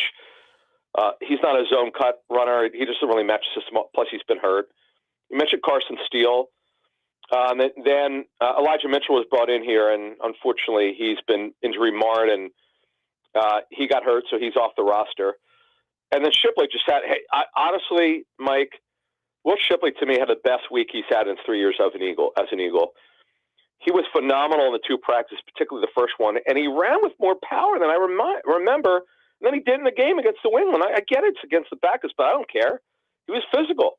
He's never been like that. That's been the biggest knock from a scouting standpoint was great long speed, not physical. You can't expect him to be anything more than a low end number 2 back, but he took a big jump last week. We don't want to overrate it, but we saw things we've not seen from him. He had a really good week, and the Eagles run, you and I haven't talked. The Eagles running game was phenomenal on Wednesday's practice. In fact, talked with someone with the Patriots. They're very complimentary how the Eagles ran on him, to be honest with you. Well, the rotation at running back will be very interesting to see if there are more touches for the other guys this year, right? I mean, last year it seemed like there wasn't any touches for anybody but Barkley. But when Bigsby got him, he was productive, right? He's the 2, yeah. There's never any competition. He's the 2. Shipley's the 3. Shipley, maybe one of their kickoff returners. So again, this is a big week for clarity. Some things really did clear. In fact, a lot cleared up on offense, which is not what I was expecting. But certain things, look, you got to go with what you know, what you see, what you're told, what you hear. I mean, that's what happened, and we'll get to the rest of it right now. Well, did Lemon getting back to practice today? Yeah. What has that done for the receiver room, which I guess still has some questions to be answered? Yeah, he got back on. He get back on Monday, and they gave him a lot of work because I watched him, Mike, do individual work on Thursday. Was it on a separate field, and he was moving really well and. His first full practice since the first day of training camp, and he went really hard yesterday. Good news. He's going to be their starting slot receiver. Now the question is, Mike, and they don't know this yet. How many snaps could he handle against Washington? 20, 30, 50? They have no idea yet. He's got to not have a setback. Remember, it's the same hamstring, which he injured early in OTAs. He's missed almost all the practices since he was drafted. So they got to really make up for as much lost time as they can. And this is a big deal because Devontae is back. He missed 2 weeks of practice. Wicks has been a great story. Those are the unquestioned top 3 receivers. Cooper's the 4-ish with Hollywood Brown and Elijah Moore. We'll see if Moore makes a team. But the good thing is Lemon's back, and let's hope for the Eagles' sake he doesn't have a setback. Yeah, I know Lemon being back. He did say this is the same hamstring that kind of bothered him back in the OTAs. That's concerning a little bit. But what's his role? Well, I mean, we'll see. He returned 3 weeks of practice he has missed. Do they have a big thought for him? Are they going to go, take him through slowly? Much, a couple of years ago, Cooper DeJean missed the first 4 weeks. He was legitimately out. Does Lemon have to play week 1 in their mind? Oh, he's playing. But again, Mike, as I just said, the question is they don't know yet how many snaps he can handle. And here's one thing I'll add to what I said a couple minutes ago. Not only is he their starting slot receiver, he can play on the outside. Yes, the majority of his snaps as a professional going forward will be inside. That's obvious. That's why he was a first-round pick. That's why the Steelers loved him. Talking to them, I got a pretty good idea how they're going to play him. They're going to play him inside and outside. But his primary position is a slot receiver. Smith will be the Z. Wicks will be the X. And those are your 3. And then they've got, they don't have a lot of size in back of Wicks. Wicks is their biggest receiver, and he's not quite 6'2". It's kind of weird. Like this is the smallest group. Cooper, by the way, Mike, has really built his body up, but he's not tall. So they don't have very many. They're actually a smaller than average group really looking at it. All right, Adam, let's look at the tight end spot here. Yeah. How clear is this position now after 2 games? All right, so we needed to see more out of Johnny Munt in training camp. He's the unquestioned 2. Goddard, is a starter. Eli Stowers is the 3. Now, here's what that means. He can't block yet. I mean, he's just a ways away from being able to do that. He's got to build his body up. That's going to take some time. I'll just mention this now for like the 20th time. Zach Ertz only played 41% of the snaps as a rookie in 2013. I'd be very surprised if Munt and Goddard are healthy. If Stowers plays more than 41%, I don't see it. Now, he's a matchup guy. Dalton missed him. Stowers won the route. He had leverage on the defender, and in the game, Dalton overthrew it, and you can't do that. But he did get open. And Cam Lott, the question is, do they keep 4? Now, with Calcaterra, he's sort of an insurance policy if Goddard got hurt because he could run. He just can't block very well. And Lott could do it all. Let's put it this way. On the 69-man roster, the 53 plus 16, they'll have at least 4, if not 5. They're going to definitely have 4 in the 69-man roster, or are they going to have 5? That's the question.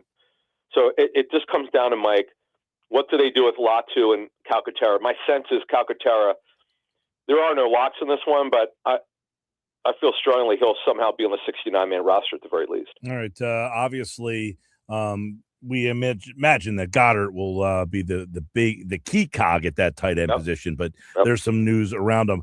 I thought one of the storylines, Adam, I'm driving home the other night. I watched the game in the car on YouTube TV. And I'm watching. I said, man, pretty. These young offensive linemen. It looks like there's some depth here. Yeah, this is another one, Mike. That again, Yeah, so things were progressing before they went to New England, but not to this degree. Willie Lampkin did really well, number 61 at center. He started at center. Jake Majors has been a good story at center and guard. Drew Kendall, they already know is their backup center. Well, they cross-train him at both guard spots because they don't really have any developmental guards until you really look at the fine print and go, you know what, Drew Kendall's probably going to be that guy because they've cross-trained him. So he could play guard or center. And they have Micah Morris, he's their sixth round out of Georgia. But the good thing is, Mike, that Kendall, Majors, and of course Markel Bell, who's the backup to Lane Johnson, the right tackle, John Ojukwu, who got hurt with a pectoral. The good thing is he started working on Monday. And Willie Lampkin has been a great story. He could play center or guard. Now, he's under 5'11", Mike. That's just not ideal. But the guy's super strong. His lower body is incredibly strong, Mike. Just over 290, but he's shorter than 5'11". I have Lampkin on my 53. Majors, I don't know yet. I haven't made a decision yet. But it's finally, Mike, they've got these developmental offensive linemen. It's been a long time. And well, they missed on a couple guys in the draft, 2 years ago. Yeah, well, the kid, Dylan McMahon, was a bad mess. Andrew and I were laughing and thought he was a fullback. We're like, there's no way this guy makes it, and he got cut.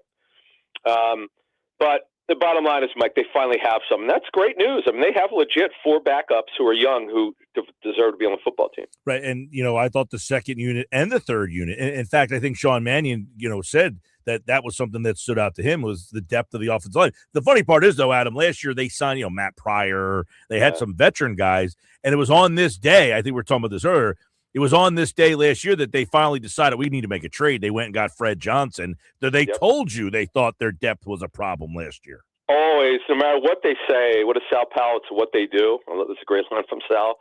Well, they told you they weren't comfortable at left tackle, so they traded for Fred Johnson. Yep. Markel Bell right now is the backup right tackle, and Fred could play right or left tackle. And they've got Kendall, they've got Majors, they've got Lampkin. Now, I understand these are not regular season games. I get that, but it is tackle football.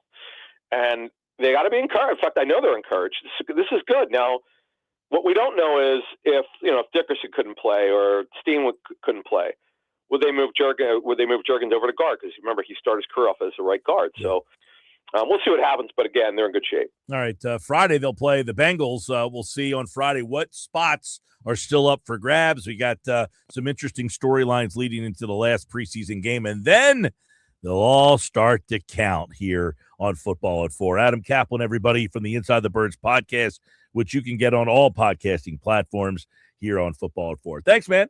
All right, thank you. All right, there's a couple things on the offensive side of the ball for everybody. We'll look at the defense as well. We talked about it earlier. I want to go through the running back room real fast. Yesterday, if you listen to our conversation with Casey Joyner, he talked about why he likes this offense better for the run game. And you just heard Adam say he was up in New England for the practices last week, the joint practices, and they really liked what they saw from the Eagles running game. So is the rotation going to be clear that Barkley is going to have a bigger year? What does that mean for Tank Bigsby? And then what kind of role does the other guy have? Shipley, I don't know that he has much of a role. So many times you hear about this guy's having a good camp. Carson Steele, 6 catches the other day in a game. I don't know that there's going to be a running back that has 6 catches in a game all season long this year. We'll see if the running backs catch the ball more out of the backfield than they have in the past. The other thing is Lemon, returning to practice after missing 3 weeks. What's his role? As Adam said, he can play slot. That's what I thought they drafted him for. They haven't had a true slot guy in really going back to Nelson Aguilar, who I don't even know that he was a true slot guy. He was the most productive slot guy that they had.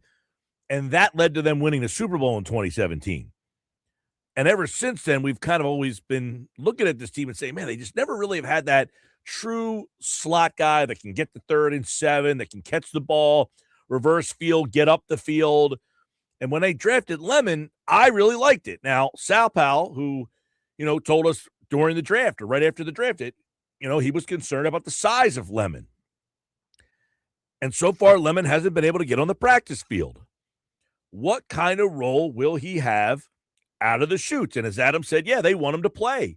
I'm not disagreeing with that. I'm just wondering, are they going to be able to maximize what they thought they were getting right off the bat. And I don't know that I see that happening. I'm a little disappointed, quite frankly, with the early stages of Lemon, because I thought it was an A-plus fill, what they needed. I thought it was an A-plus pick, an A-plus type of fill for this team, of a piece that they've been completely lacking.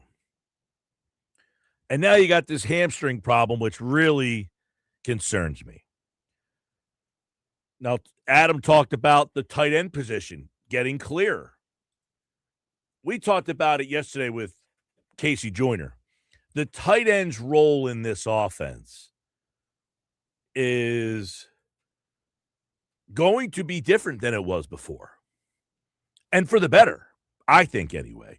Go back to the Green Bay Packers. Now, listen, I know Sean Mannion didn't call the plays in Green Bay, but you're imagining that a lot of the similar principles are going to be in play here. So you go back and look at Green Bay tight end the last couple seasons with Mannion in the Packer offensive room, and you're seeing, okay, what does he take from that? I know Tucker Kraft got hurt last year, but in 8 games, okay, so half a season, he had 32 catches for almost 500 yards. It's 15 yards a catch, 6 touchdowns.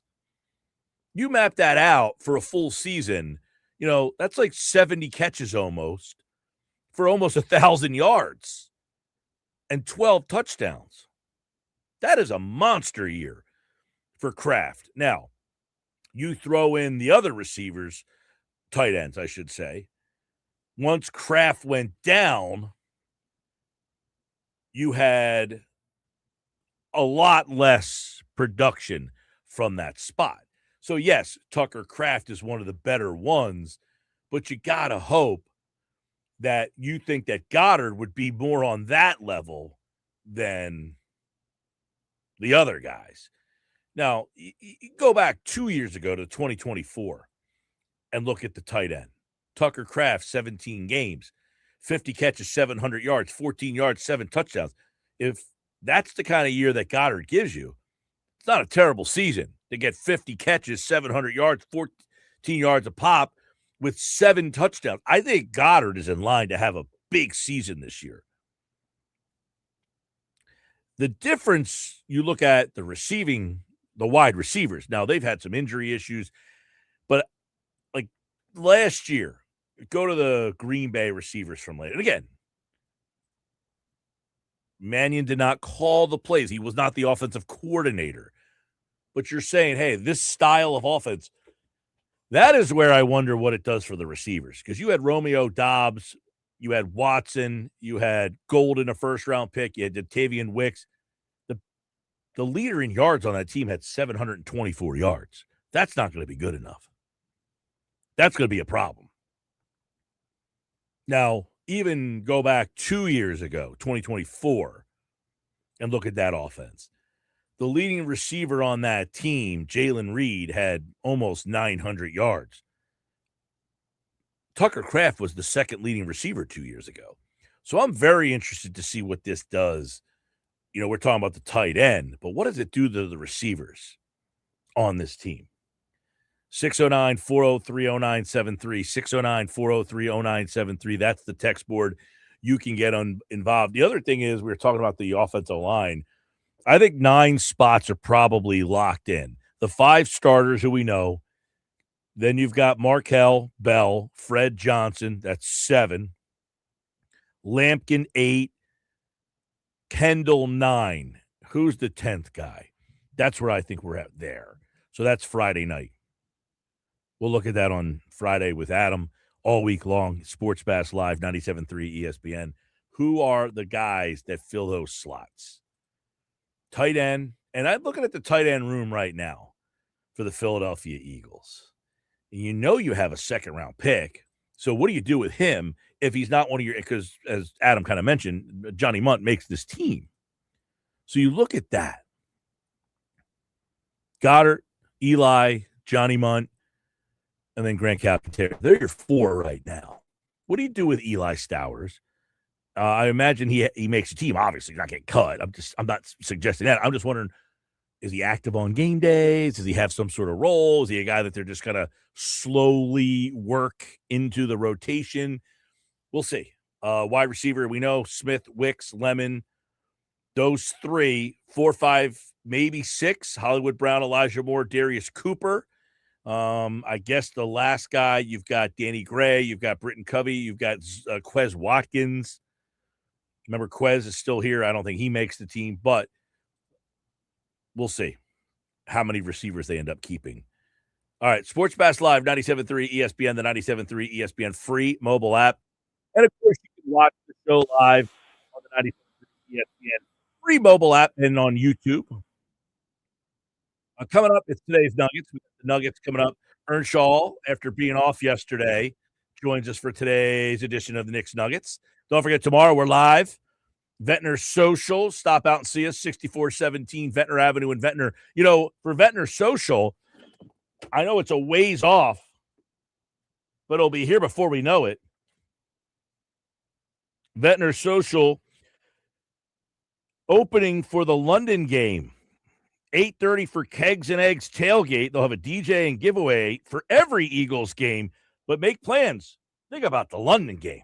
We're going to be up early with the London game. We'll have all sorts of stuff happening with the Sports Bash for that London game. You know, last time they played Jacksonville in London, we were live, if you remember.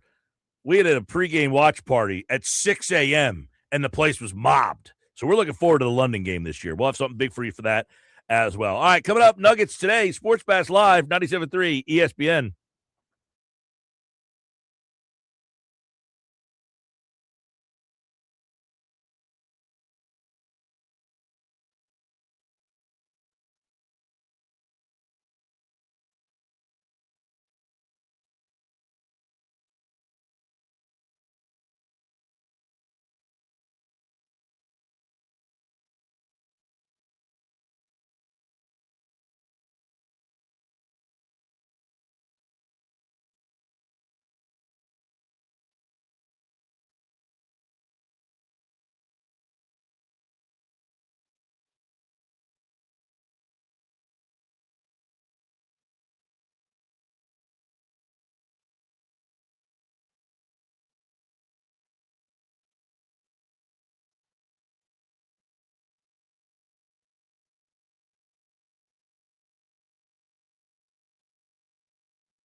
All right, 4:30 Sports Bash Live, 97.3 ESPN.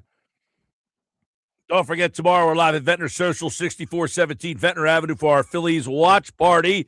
Football at 4 in the books, brought to you by the Fanatic Sportsbook, Ocean Casino Resort in Atlantic City. Big screens, big bets, game day hits different at Ocean. Time for the Nuggets today. Nick Earnshaw is back. I feel like I haven't done a segment of Nuggets with Earnshaw for a long time. I mean, it has been a while, but we are back. Here are the Nuggets right now on the Sports Bash Live. Holy mackerel, Nuggets. It's been a while since I've talked to you or even seen you. Good to see you, Mr. Mike Gill. If you're watching on the YouTube or X platform, good to talk to you. Welcome back. And you're back from a great run, by the way, with you guys in the Babe Ruth World Series. An outstanding season by you guys. All in all, I know it wasn't the result you guys wanted, but outstanding nonetheless, Mr. Mike Gill. So congrats to you and the whole rest of the team on a great year. A lot of baseball to talk about. I mean, since you've been gone, as Taylor Swift would say, I think it's Taylor Swift. It might be a different artist. That's Kelly Clarkson. Kelly Clarkson. Kelly Clarkson. Yep. There you go. I know my artist. Since you've been gone, a lot has happened. A lot has changed. And then you come back and the 9-game losing streak goes away. What happened, Mike? You come back to the Sports Bash, and all of a sudden they're back to being the Phillies again. Well, it looked like one of those losses last night where you thought that was going to happen, where you had to fly across the country and then you usually get that day off. They didn't get the day off. They looked like a team that was a little jet lag last night. Now, I will say it's easier to go from east to west, so you would think that it wouldn't be as bad as it was last night. But I definitely think that there's starting to be a little bit of concern about Zack Wheeler. Yeah, and that's where we're going to start the Nuggets. Nugget number 1, Zack Wheeler and Christopher Sanchez. Your two top guys haven't looked like themselves as of yet. And Zack Wheeler, listen, we love him. He did not pitch well last night. 8 earned runs, not great. He's given up at least 2 or more earned runs in his last 4 starts. And you know what's crazy? He's been an innings eater, Mike, over the course of the past 7 years since 2019. Him and Nola, have been at the top of the top in the rankings of innings pitched. So he's been a workhorse as well as a great pitcher. He hasn't pitched 7 innings or at least 6 innings since July 21st. It's been a month since he's even hit the 6th inning mark, Mike. And I think what last night showed you was the walks. The walks are what is the most concerning about this whole entire equation with Zack Wheeler. That is rough. Since July 21st, that was the last time he went at least 6 innings. Since then, it's been 3 innings, 2 innings, 5 1/3, 5, and then last night 4 innings. Yikes. And you remember, they didn't get another guy at the deadline to start. They just signed Nestor Cortez, who's down in single A, who's not going to give you much. He's probably going to, Alan Rongel's probably still going to be pitching. Oof, not great. Not great. Zack Wheeler, second half, 7 games, 31 innings, 36 hits, 16 walks. That's a whip of 166. The ERA 7.18. Something's going on here. I hate to be like, he'll just bounce back. Don't worry about it. But I think he needs. I think they should skip his start on Sunday coming up here, and then give him a full 10 days to just all right, take the break, and then when they face Atlanta, that first series, I think he would be scheduled to pitch again on Saturday because they do have an off day coming up on Thursday. Yeah. So you wouldn't need technically another starter. You can just kind of bump everybody because everyone's like, well, who would you pitch in his spot?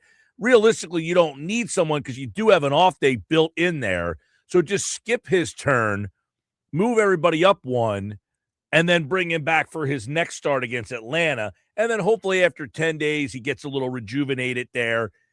And listen, you only got 1 month left. By the time this week is over, we're going to be playing September baseball next week. So I would give him the week off against the Angels in his next start, skip him, and then hope that he can go and be ready to give you the last month of the season.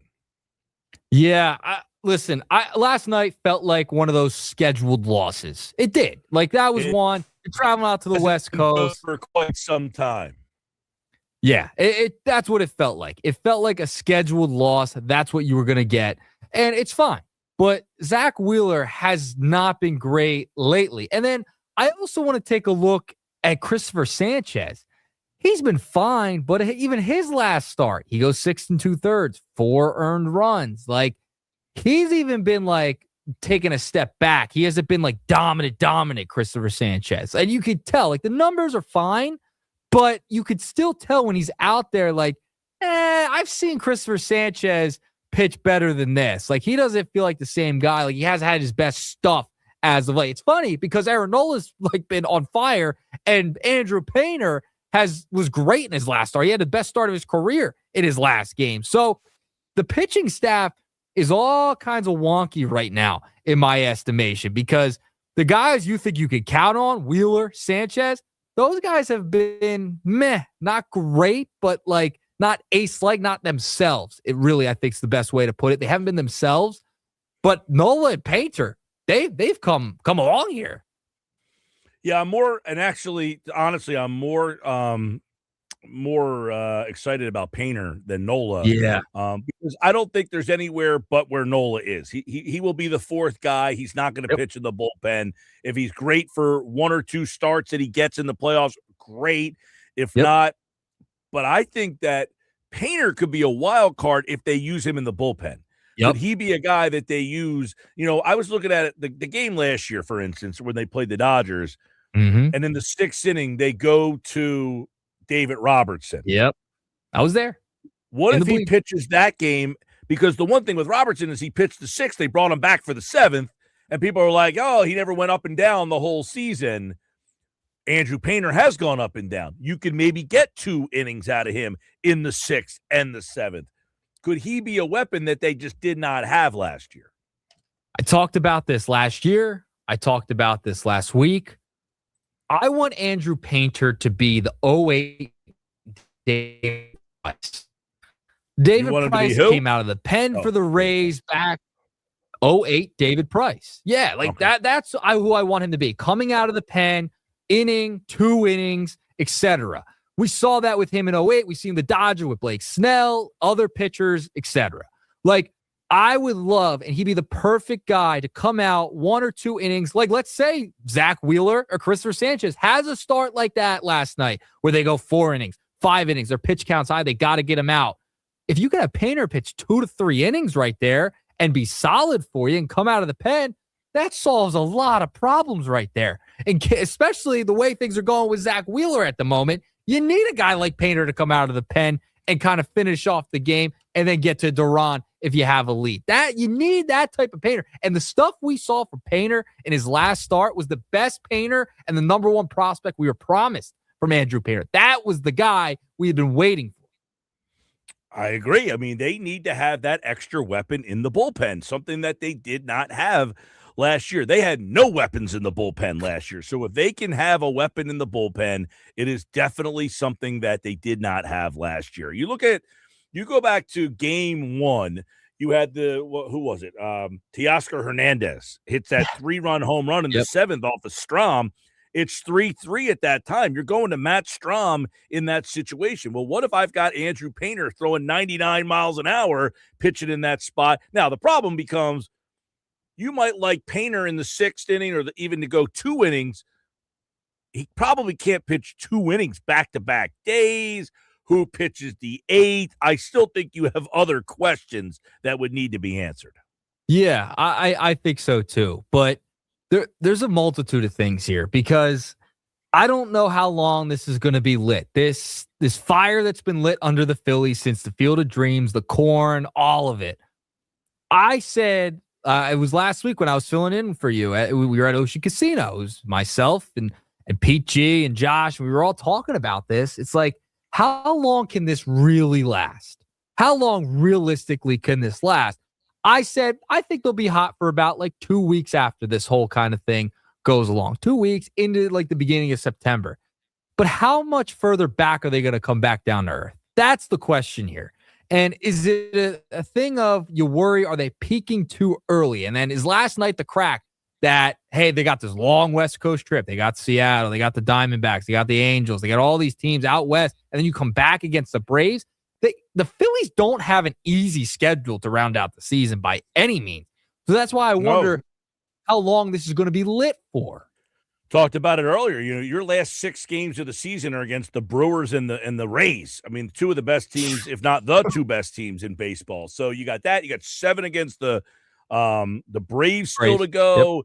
You've got the Astros who are fighting for the West Division, even though they're not a great team. Every game for them matters.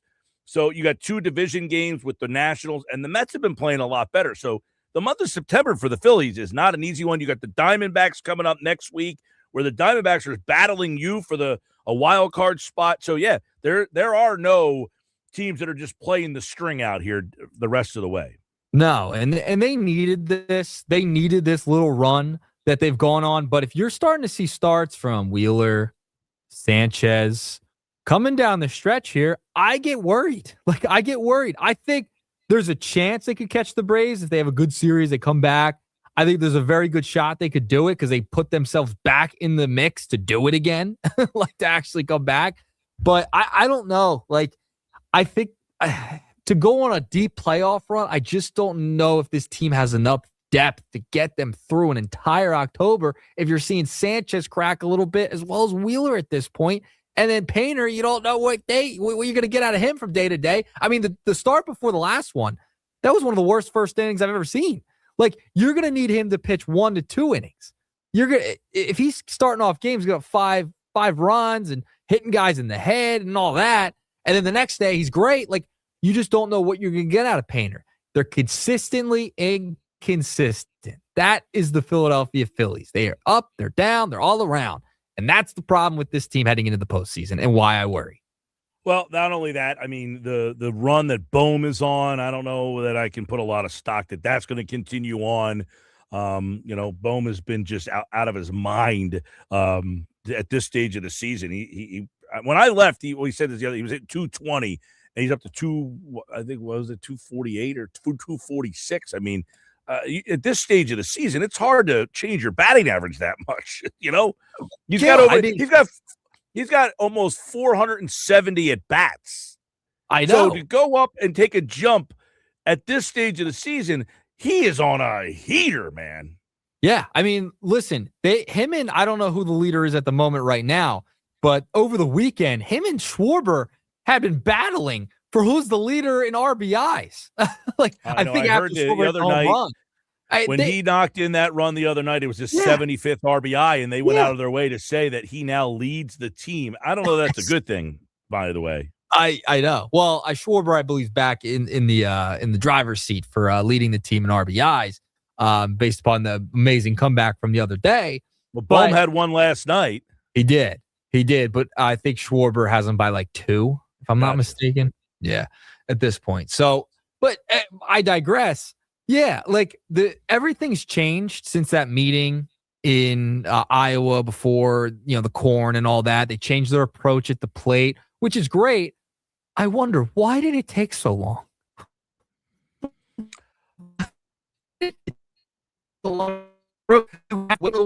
Say, hey, maybe we should change our approach and not just free swing up the dish every time. Listen, it's easier said than done. I know people love to blast the hitting coach and everything. I'm not blasting the hitting coach. I'm not saying you are.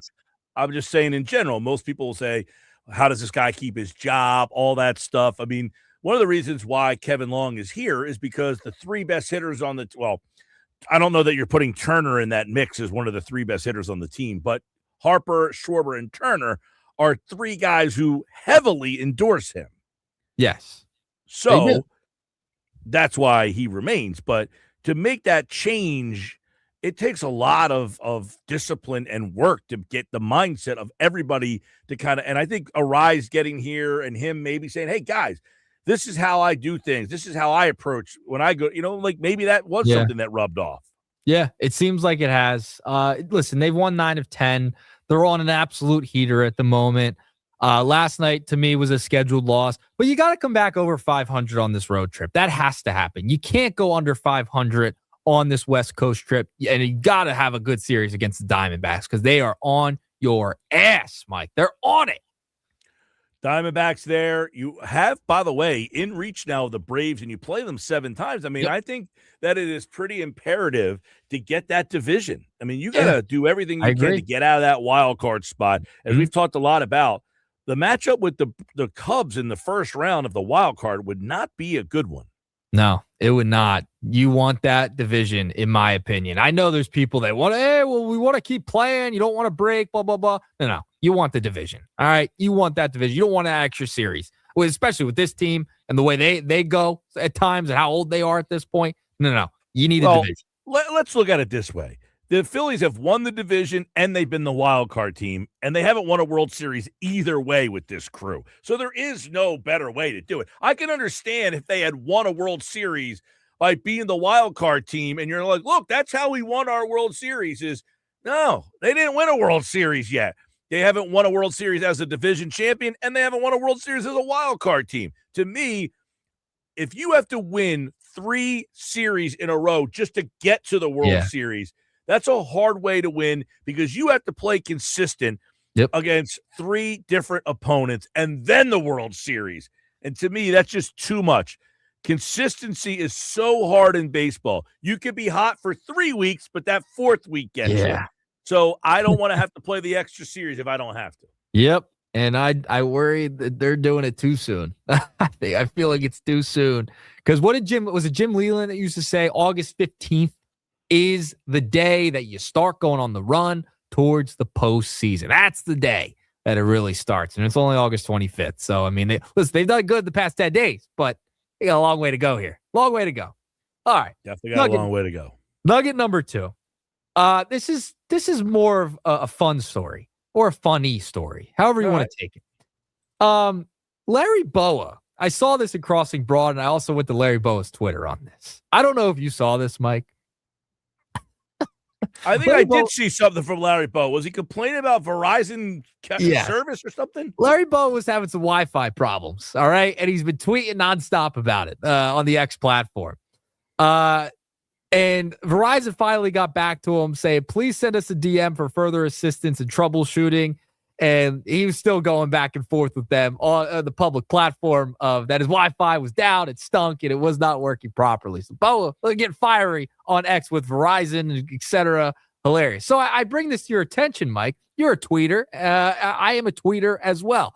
Have you ever tweeted at a company, an airline, ever for assistance on a problem on a flight? My mother's done this. She tweets at the airlines all the time and just rips them to shreds.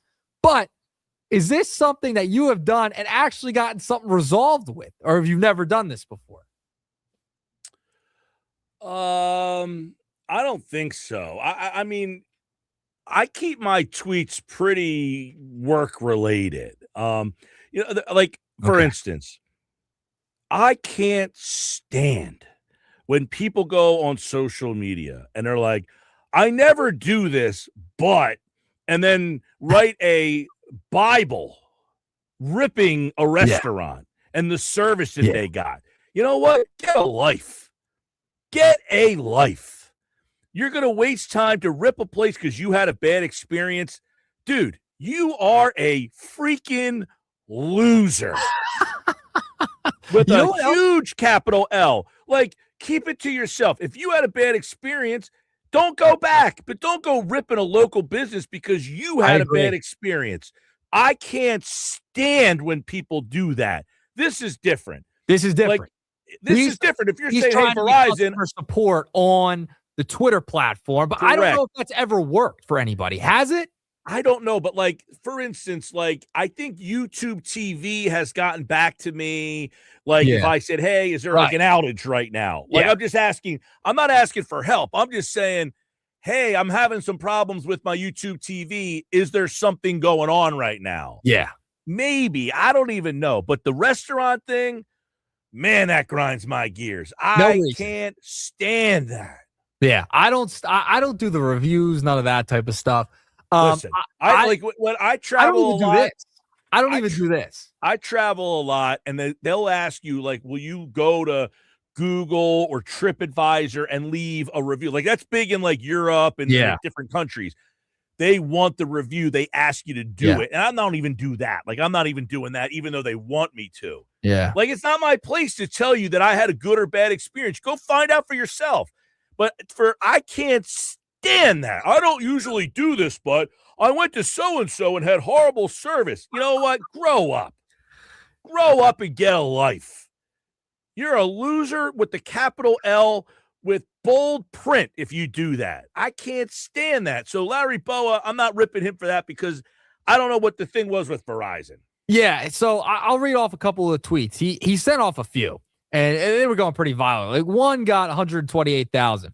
He said, "Hey Verizon, it's been 30 hours with no Wi-Fi. What's it going to take to get it fixed? Hey Verizon, still no Wi-Fi. Been over 50 hours, and you can't figure it out. You know what the problem is? So get a crew out and fix it. Hey, don't tell me we're going to have to go through this. This is different, though. This is a different situation. No, it is. It's not the review type of thing. It's like if you're at an airline or like have an outage, he's like waiting for it to get fixed. No one's getting back to him, you know? Yeah. That's a Fired totally different tweets. situation. Always just fired off tweets. I don't think I would do that. Like, I don't even like the YouTube TV thing. I don't even know that I've actually done that before. Yeah. Yeah. I don't know if I ever have. Now, I've had family members, my mother being one. I'm going to call her out. My mother. She's always fired off to angry tweets. Yeah, my mom will. Airlines. My mom will. We went to a restaurant. My mom got a dry lime. And then she asked for a new lime, and she said, well, this one's still dry, too. I said, I can't do this anymore. I got to go. I can't go to lunch or dinner with my mother. She complains all the time. I'm in back. I can't do it. Like, you go to a place and it's bad, that's your fault. You can make the choice to go back, but don't embarrass everybody else. Just don't go back. Your mom's going to start tweeting about the limes now. Oh, we went to the place. She said, this lime's a little dry. So the lady gave her a new lime. This one's dry, too. I said, guess what? They got one over on you. Just forget about the lime today. Move on. Yeah. All right. Yeah, hopefully you have no Wi-Fi outages like Boa, you know? I have Verizon. My Wi-Fi's been fine. And so is mine. All right. So is mine. That's a nugget for you. There you go. I don't usually do this, but there you go. There are the nuggets. Get out of here. See ya. That's today's Nuggets here on the Sports Bash Live, 97.3 ESPN. Frank's Phillies Mailbag's up next. If you have a Phillies question for Frank Klose, he'll answer them next on the other side. Don't go away. More Sports Bash on 97.3 ESPN and the 97.3 ESPN free mobile app, live video on the YouTube channel.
All right, 5 o'clock hour driving home brought to you by Cross County Connections. We've got so much to do this hour. Phil's out in Seattle, taking on the Mariners. Mariners playoff team a year ago.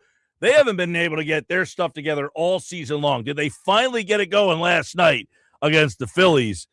Cal Raleigh, 3 homers in the game. Rodriguez, who's been okay this year, he hit one early in the game as well. They seem to turn some things around last night. Frank Klose is back.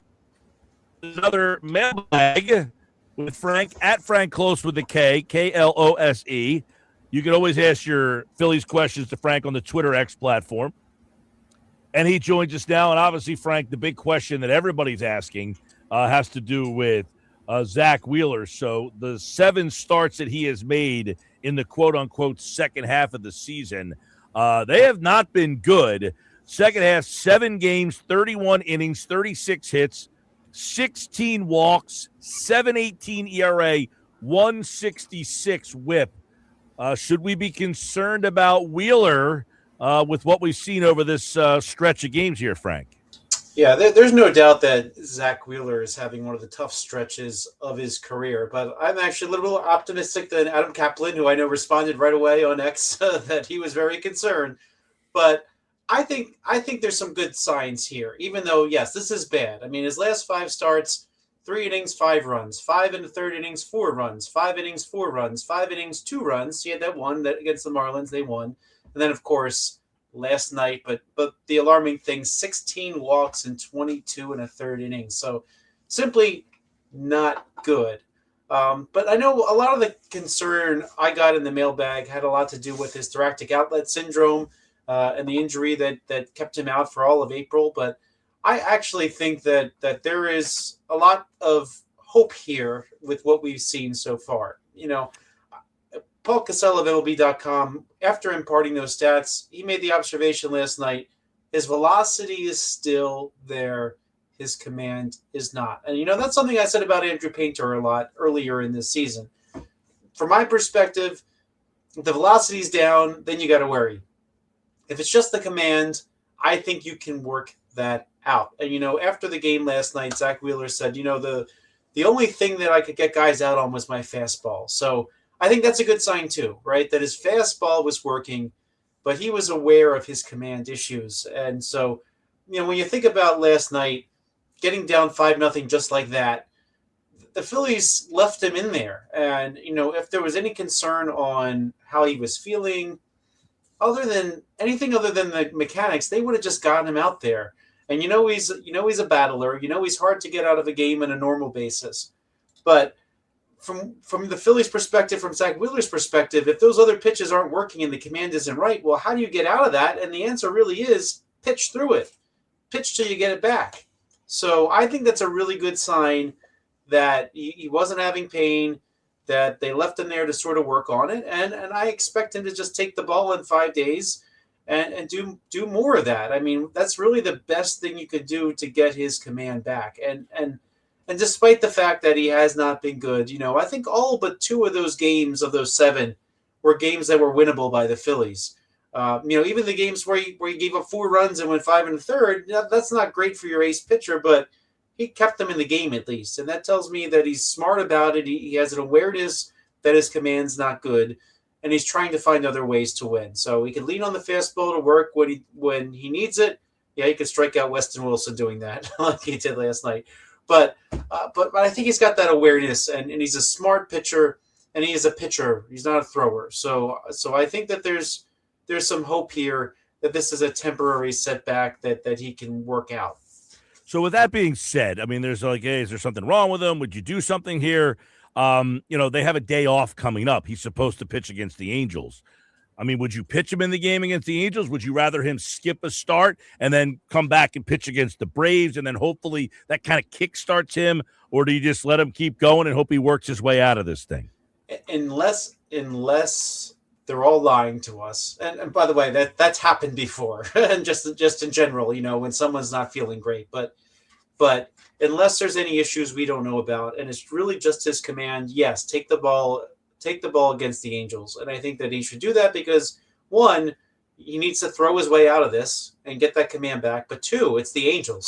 So what better team to try to work out some of your struggles against than a team that really struggles offensively? So I would put him out there. I would let him try to pitch through this. Andrew Painter is finding himself, someone who never lost his velocity. Maybe we'll see some of those results come back for Zack Wheeler too. Yeah, I know. You take a look at the last couple starts, but his last 3 have been really bad. The second half, 7 games, the whip of 166, 718 ERA.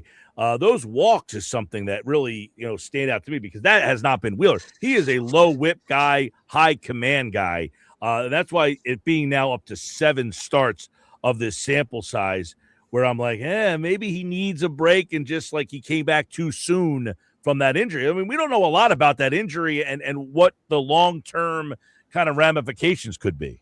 Yeah, Merrill Kelly is the one they look to the most. And by the way, the technology on these surgeries gets better and better as time goes on, right? So, I look at a Merrill Kelly who came back from that surgery and really was a heck of a pitcher for the Diamondbacks. I mean, you saw him pitch almost 30 games almost every year. Now, the year that he went to Texas at the trade deadline, I'm just looking at. In fact, I'm pulling him up right now.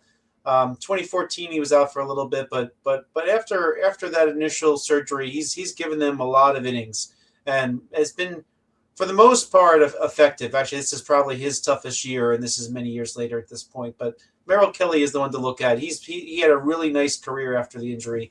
And again, I think that if his velocity started to go down or something of the sort, then you would worry a little bit more. But I'm not willing to necessarily jump right to the conclusion that this was that injury.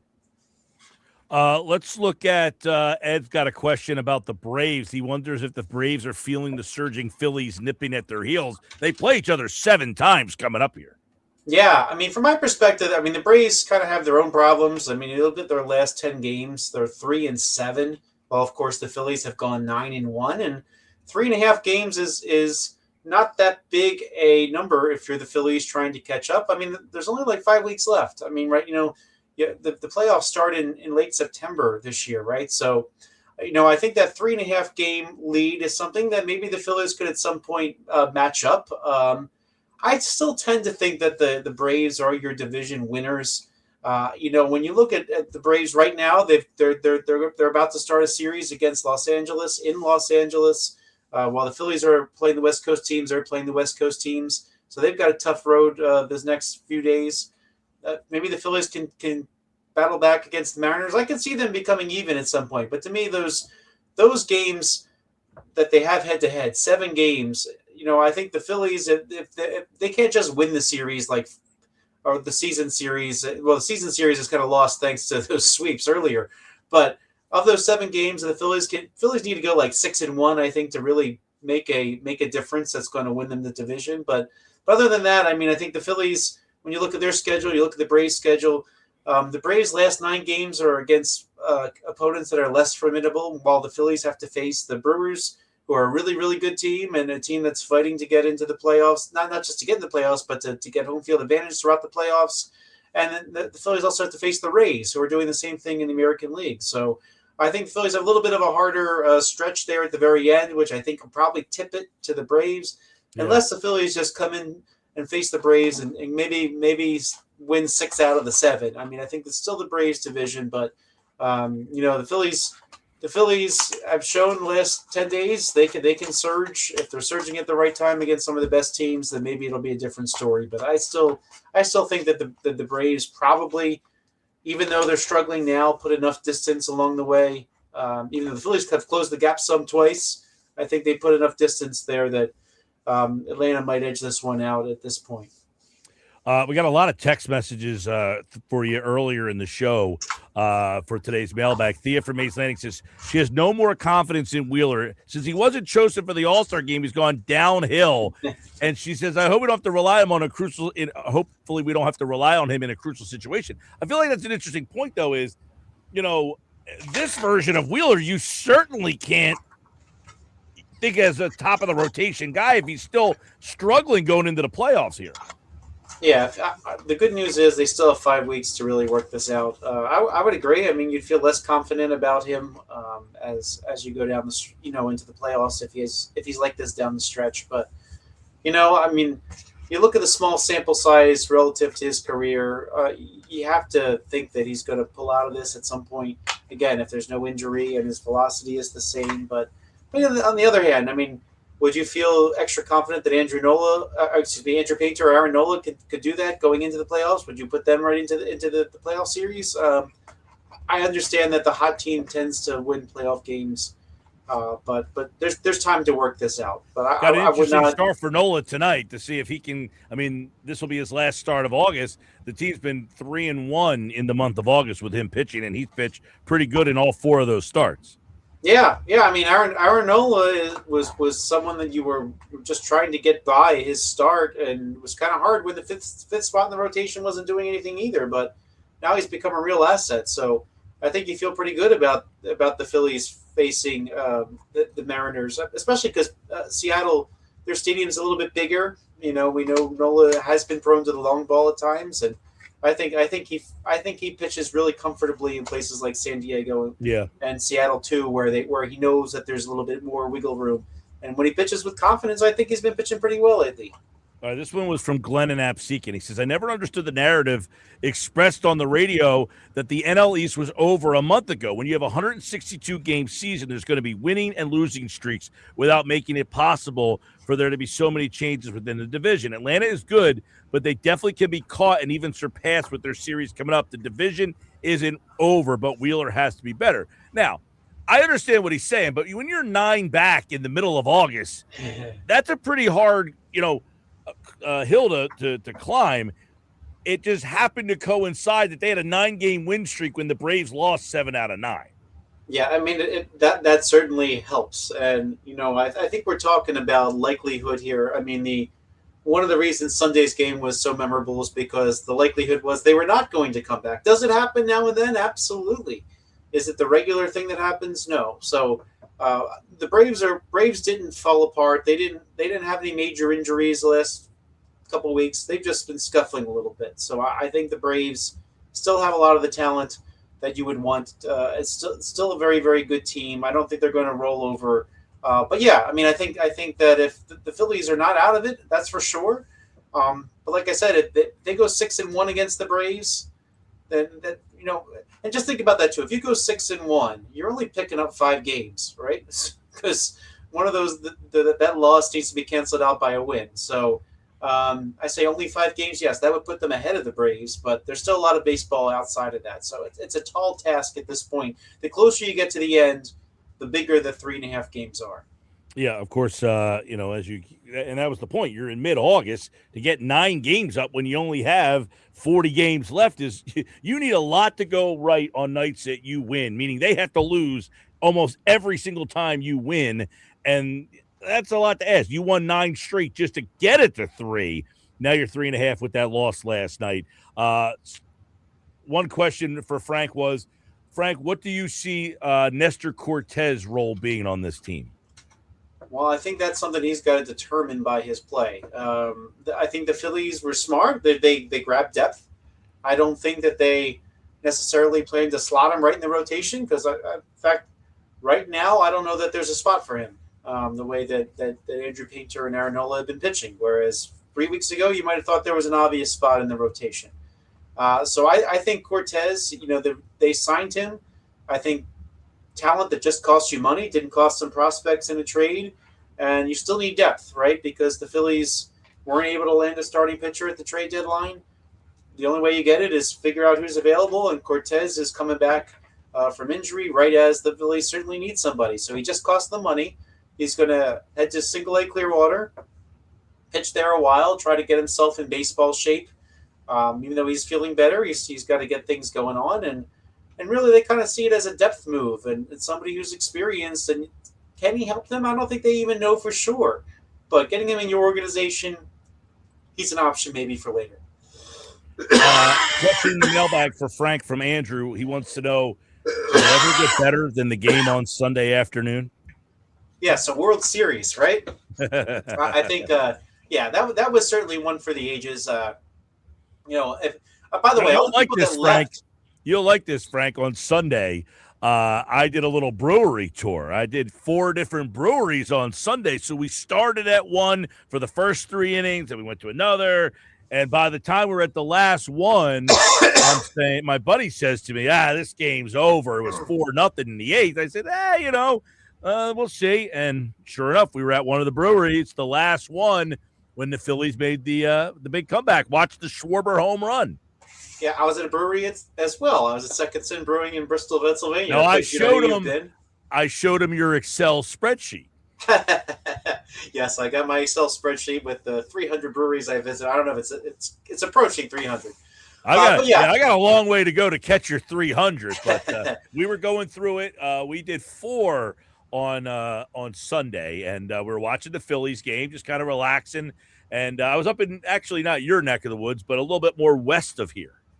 Yeah, that's the best place to watch the games unless you're at them, right? But yeah, some really fun stuff there at the end of the game. If you're following along on the Game Day app, when Trey Turner grounded out to end the bottom of the 8th, the Phillies' win probability was at 1.5%. The Cardinals were listed as 98.5% likely to win. So that's a fascinating number to come back. It still said there was a chance, and sure it happened. Phillies also scored 6 runs in the 9th in that wild card series in 2022 as well.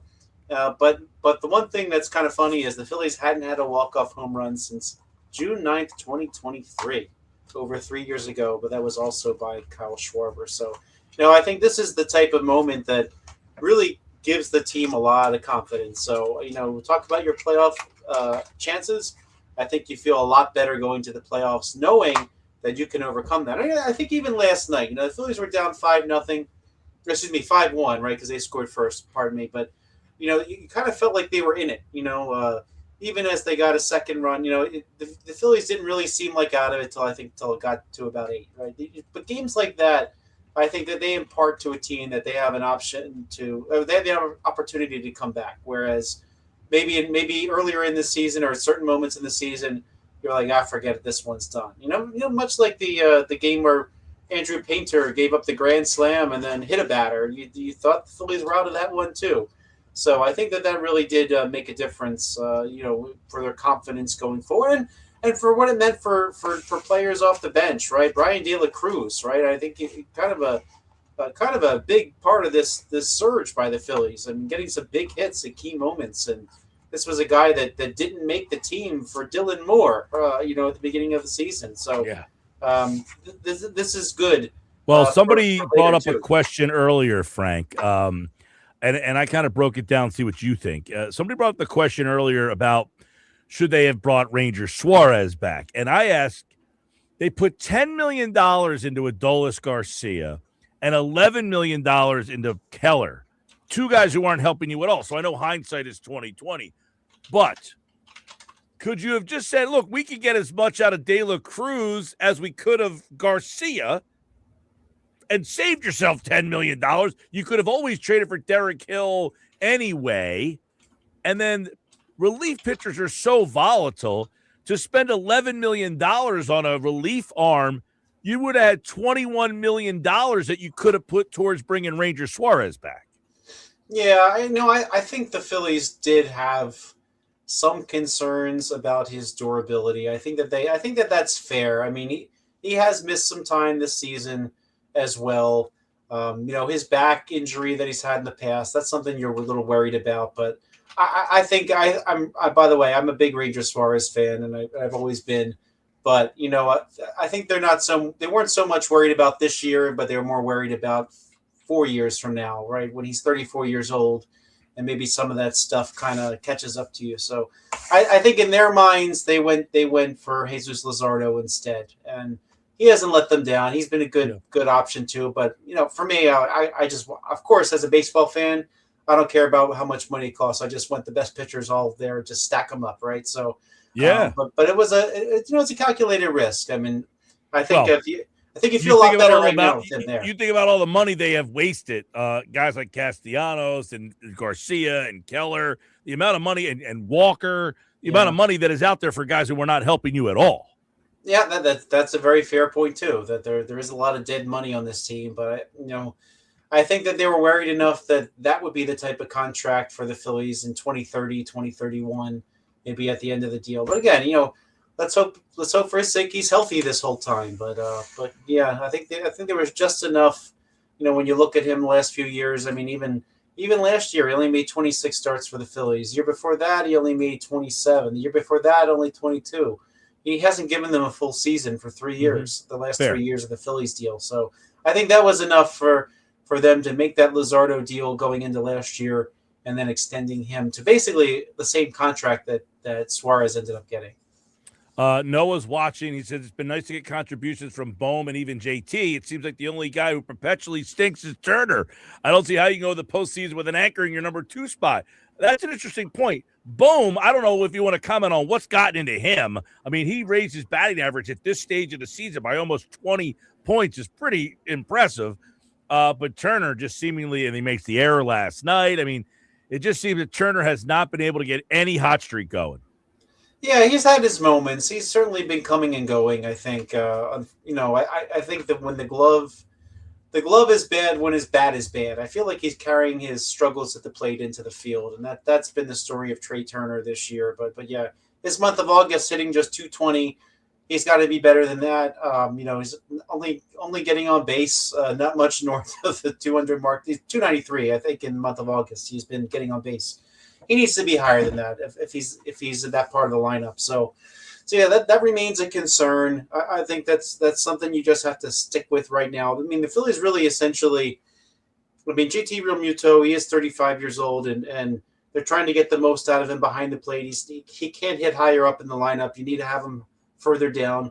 But other than that, Bohm and Turner are your only other two right-handed hitters. So you have to almost hit them 1-2 and 1-5 in order to balance out this lineup. So I think that's been tough. I mean, you just have to hope that he's going to give you a little bit extra when you're headed into the playoffs. He did have a decent enough month of July. If you have the July Trey Turner, even if you have the June Trey Turner, towards the end, I think you're fine. But he hit an OPS that was approaching 9 from the month of July. So you kind of had hoped that Trey Turner would stick around, and you really want to see that Trey Turner back. Well, if they can get him going, it's the one guy that really hasn't just like caught fire for like an extended period of time. They can get him going. And I don't know what you think of what Bohm's going through right now, but if they can keep him going, I can't believe he leads the team or he's second in the team in RBI. When I heard that the other night, I was like, geez. I don't know who that's an indictment on, but Bohm leading the team in RBIs after the season he's gone through. I don't know if that's good, bad, or indifferent. No, certainly you'll take it, right? But I think Bohm, and he said this. I think he's really learned a lot from Luis Arraez coming over in that trade at the trade deadline. And Bohm has always been a good contact bat, but Arraez is different. When we talk about this team running it back, Bohm hasn't had a lot of diversity in thought over the years, right? I mean, the core has been largely the same. So the people he's watching, and he's not going to be Kyle Schwarber, right? Schwarber is a very specific type player. He's the see ball, hit ball kind of guy, right? Bryce Harper is a little bit more well-rounded, but beyond that, I mean, there hasn't been the same. There hasn't been somebody that was a new model in that clubhouse for him, and in the way that they approach hitting. And Luis Arraez seems to have been that. I mean, Arraez's contact, more of a close swing. I just think he's been a good inspiration to Alec Bohm, and certainly with Bohm hitting behind him has made a big difference, right? The unlikely cleanup hitter. I think I was live on the air with you, Mike, when we found out that Luis Arraez was going to hit cleanup, which kind of blew our minds. But it's kind of worked because 1, 2, and 3 have been on base a lot. Not much happened. They gave Bryce Harper more pitches to hit. Arraez. Maybe even if they try to be careful against Arraez, he finds a way to get hits. And then Bohm's behind him with these guys on base. He's got to feel good about that. Yeah. All right, Frank Klose's Phillies Mailbag is back for the stretch run. Playoffs, hopefully, we'll have it through the month of September right here on the Sports Bass Live on 97.3 ESPN. All right, Frank, thanks, man. Have a good one, Mike.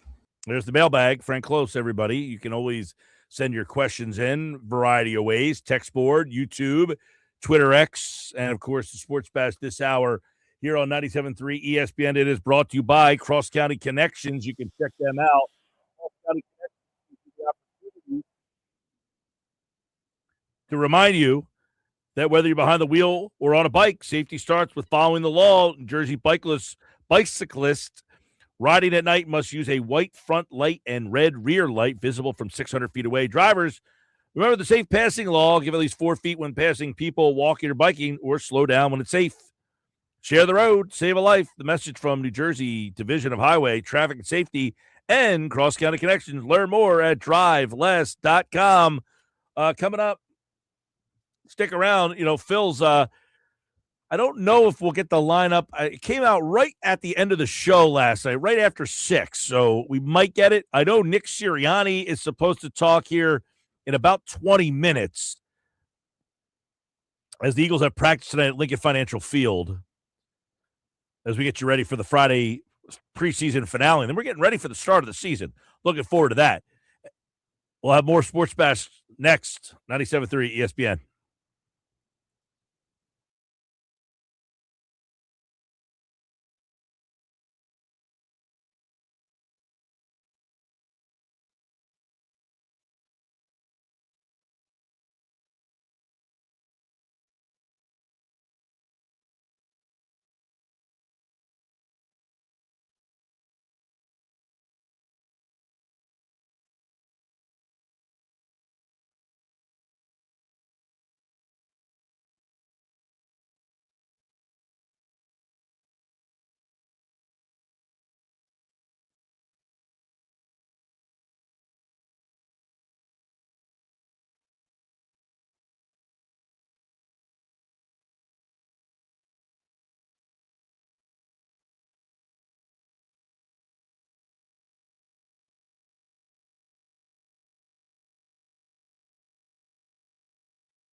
5:33.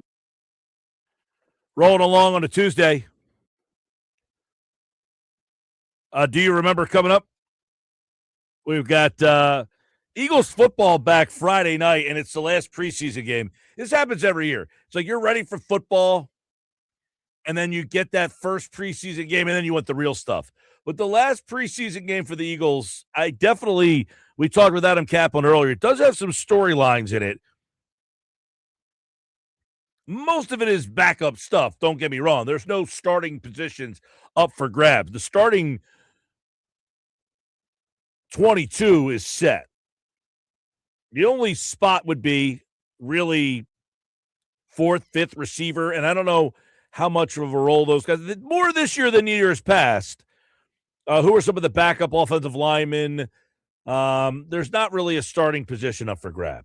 The only thing I would say I don't really know is who's going to be the punt returner, kick returner, that kind of stuff. But I don't think you're going to get that in the preseason game. I'm ready for the preseason to end. I'm ready for the regular season to start. I know it's like you don't want the summer to be coming to a close, but it's like, hey, football's here. Don't fight it. Let's just get to it. And this weekend, Saturday, right here, football's back, 97.3 ESPN. And don't forget, you can listen on Rock 104.1. It is the kickoff of the season in London. North Carolina takes on TCU. Listen to that game on Rock 104.1. It's a noon kickoff at 3 o'clock on 97.3 ESPN. San Jose takes on USC. It's a 3 o'clock start there. So we have college football back this weekend right here on 97.3 ESPN. So Friday night, Eagles and Bengals. Saturday, college football. And then next week, we get into it. The start of the season. And the one thing that stinks is the preseason games are on Friday the 28th. The Eagles don't play until the 13th. So it's like they have a bye week here. And this is why we talk about it a lot. I don't need the Eagles starters playing in a preseason game because of the time between that last preseason game and the first regular season game. You're going to tell me they're going to play a series and that's going to change anything? I just don't see how anything good happens from playing in a preseason game anymore. And it sucks. You know, that it's at that situation. But that's the way it is right now. Where you have ultimately nothing to gain from playing in a preseason game. Nothing at all, really. The only thing that can happen is negative, an injury. So you're telling me, right? Like, I hear people that say, oh, they got to play some preseason. How much do you want them to play in this preseason game?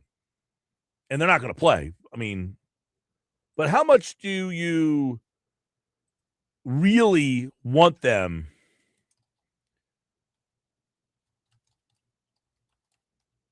to play in this last preseason game?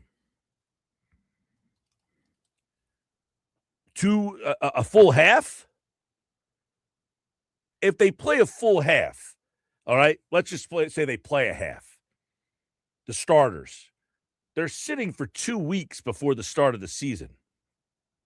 So do we really think playing for 2 quarters of preseason football is ready to prepare you for the start of the season? That's why I just don't get the people who want to see them play in the preseason. I think listening on the weekend to the locker room, and I'm hearing Billy, who, of course, God bless him, wants everything to be 1974 still. What benefit are you getting from playing 2 quarters of a preseason game when you don't even kick off for 2 weeks after that? That was the one thing that, like, they play Friday night, and you're like, oh, no, they don't play again until the following Sunday. That's what stinks about it. Like, if you told me, hey, they play Friday night, and then the first game of the season is on Sunday, so that you had Saturday, Sunday, Monday, Tuesday, Wednesday, Thursday, Friday, Saturday, Sunday, you had a full 9 days. Okay, but no, you got a whole nother week to go. So you're telling me that the starter's playing 2 quarters of a preseason game 2 weeks, more than 2 weeks out. What do I have to gain for that? So, listen, I don't want to see them play any preseason football at all. No need to get somebody hurt. in those games. But I definitely think that it is tough to say that you're going to throw out this offense for the first time ever. Now, they did play in these joint practices. I don't know what they accomplished there, how much of the offense is available to you there. But they did get some live reps in those situations. Nick Sirianni is supposed to talk at 5:45 tonight. I doubt we'll be able to get any of that for you, but it will be interesting to see what he has to say tonight before the Eagles get ready for this game on Sunday. Like, what is he kind of looking at here as we get down to the final, couple days before this final preseason game? And if you take a look at what Sean Mannion said yesterday, he's talking about the offensive line being much better. I definitely think that's something that will help this offense out. We talked about it a lot last year, how much the offensive line was a big problem. And it's something that Casey Jr., I thought, said yesterday that was kind of, we talked about Jess Stoutland moving on, and he said sometimes you just need a new voice. Maybe that is something that we take for granted sometimes. That maybe they did need just a different philosophy, a different voice, even though it's not saying, hey, Stoutland stinks, he's not good at his job. Maybe it's just something they just needed a different way to do things. So I think that's something with the offensive line moving forward here that I would like to see on Friday night. It's just how much the second and third unit, how well they play for a second week in a row. Because if the second and third unit plays pretty well, that's a good indication that the first unit is going to be, I don't want to say a well-oiled machine, but will probably be pretty good. And obviously, you're not replacing Mailata or Lane Johnson or any of these guys. But I definitely think if the second and third units look like they're crisp and clean like they did last week, that's a pretty good indication that the offensive line is probably got its stuff together. I'm going to try to notice on Friday night, too, if Lemon plays, and I don't think Lemon's going to play, but he did talk the other day about getting back out there. And, we talked with Adam earlier to see if, they want him to be ready for because I was wondering if they're just like going to take him slow based on what happened with Cooper DeJean a couple of years ago. Now, he started on the PUP list. He just missed the first 4 games. But could it be a situation where Lemon goes out there week 1 and just has a smaller role than what maybe, they were hoping for? Because that's disappointing to me. I see a lot of the, Eagle Beat guys at the stadium tonight. It's the only home preseason game. The practice is tonight, the only home preseason game this Friday night. But this is the open practice for everybody tonight. And looking forward to getting back in the routine of talking football and getting all the football out there to you guys with all our great football coverage and guests. Johnny Mack will be back for another season. Football at 4. Casey Jr., One Thought every game.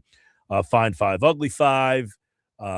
Who's in, who's out. Friday 5. All of it. I mean, we're getting ready. I mean, can you believe we're already at that time of the year? It's awesome. It's just great to be like, hey, let's get into this thing. But still a lot of questions to be answered for that game on Friday night. Still a lot of things that need to be figured out on Friday night. So now I'm looking here. Let's see. I got the email from the Eagles. What's today? Tuesday, right? Tuesday. Yeah. Nick Sirianni press conference, 5:45. He is supposed to talk. And I'm wondering if I don't see that set up for him to talk yet. Maybe I'll try to look at that during the break before we get out of here. We do have Do You Remember on the way. Big game tonight for the Phils. We know Nola's pitching against Kirby, so a good pitching matchup, 9:40 start. Will be all of that tomorrow on the show. Sports Bash is live on 97.3 ESPN. We've got one more week before we get into the routine. After the preseason games here, you do have the college football this weekend. High school football starts I think on Thursday is the Battle by the Beach over there in Ocean City. That's starting back up. Unbelievable, right? Unbelievable that football is back. Looking forward to it. Should be a fun year. Should be a fun year. All right. Before we get out of here tonight, let's get ready for tomorrow. Ventnor Social Phillies day game watch party. Come on out tomorrow. It's a 4:00 first pitch. So you have time to get over there and watch the rest of the game, even if you can't get there for the first pitch. Let me tell you about my guys over at Clark's Moving and Storage. That time of the year, I know a lot of people are already back at college, but some people still not back at college yet. And if you're thinking about moving into your new dorm or your apartment at college, get in touch with a top-notch moving company right here in Rio Grande. They can move you to wherever you need to go. Clark's Moving and Storage. It's the guys I use for my move. You can use them too. Easy to do. Give them a call. Check out clarksmoving.net for your next big move. All right, we'll wrap up the show coming up next here on the Sports Bash, 97.3 ESPN.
All right, 5:51. Do you remember? About to get out of here. Yeah, Sirianni is talking now, so we'll hear what he has to say. Recap it tomorrow on the show.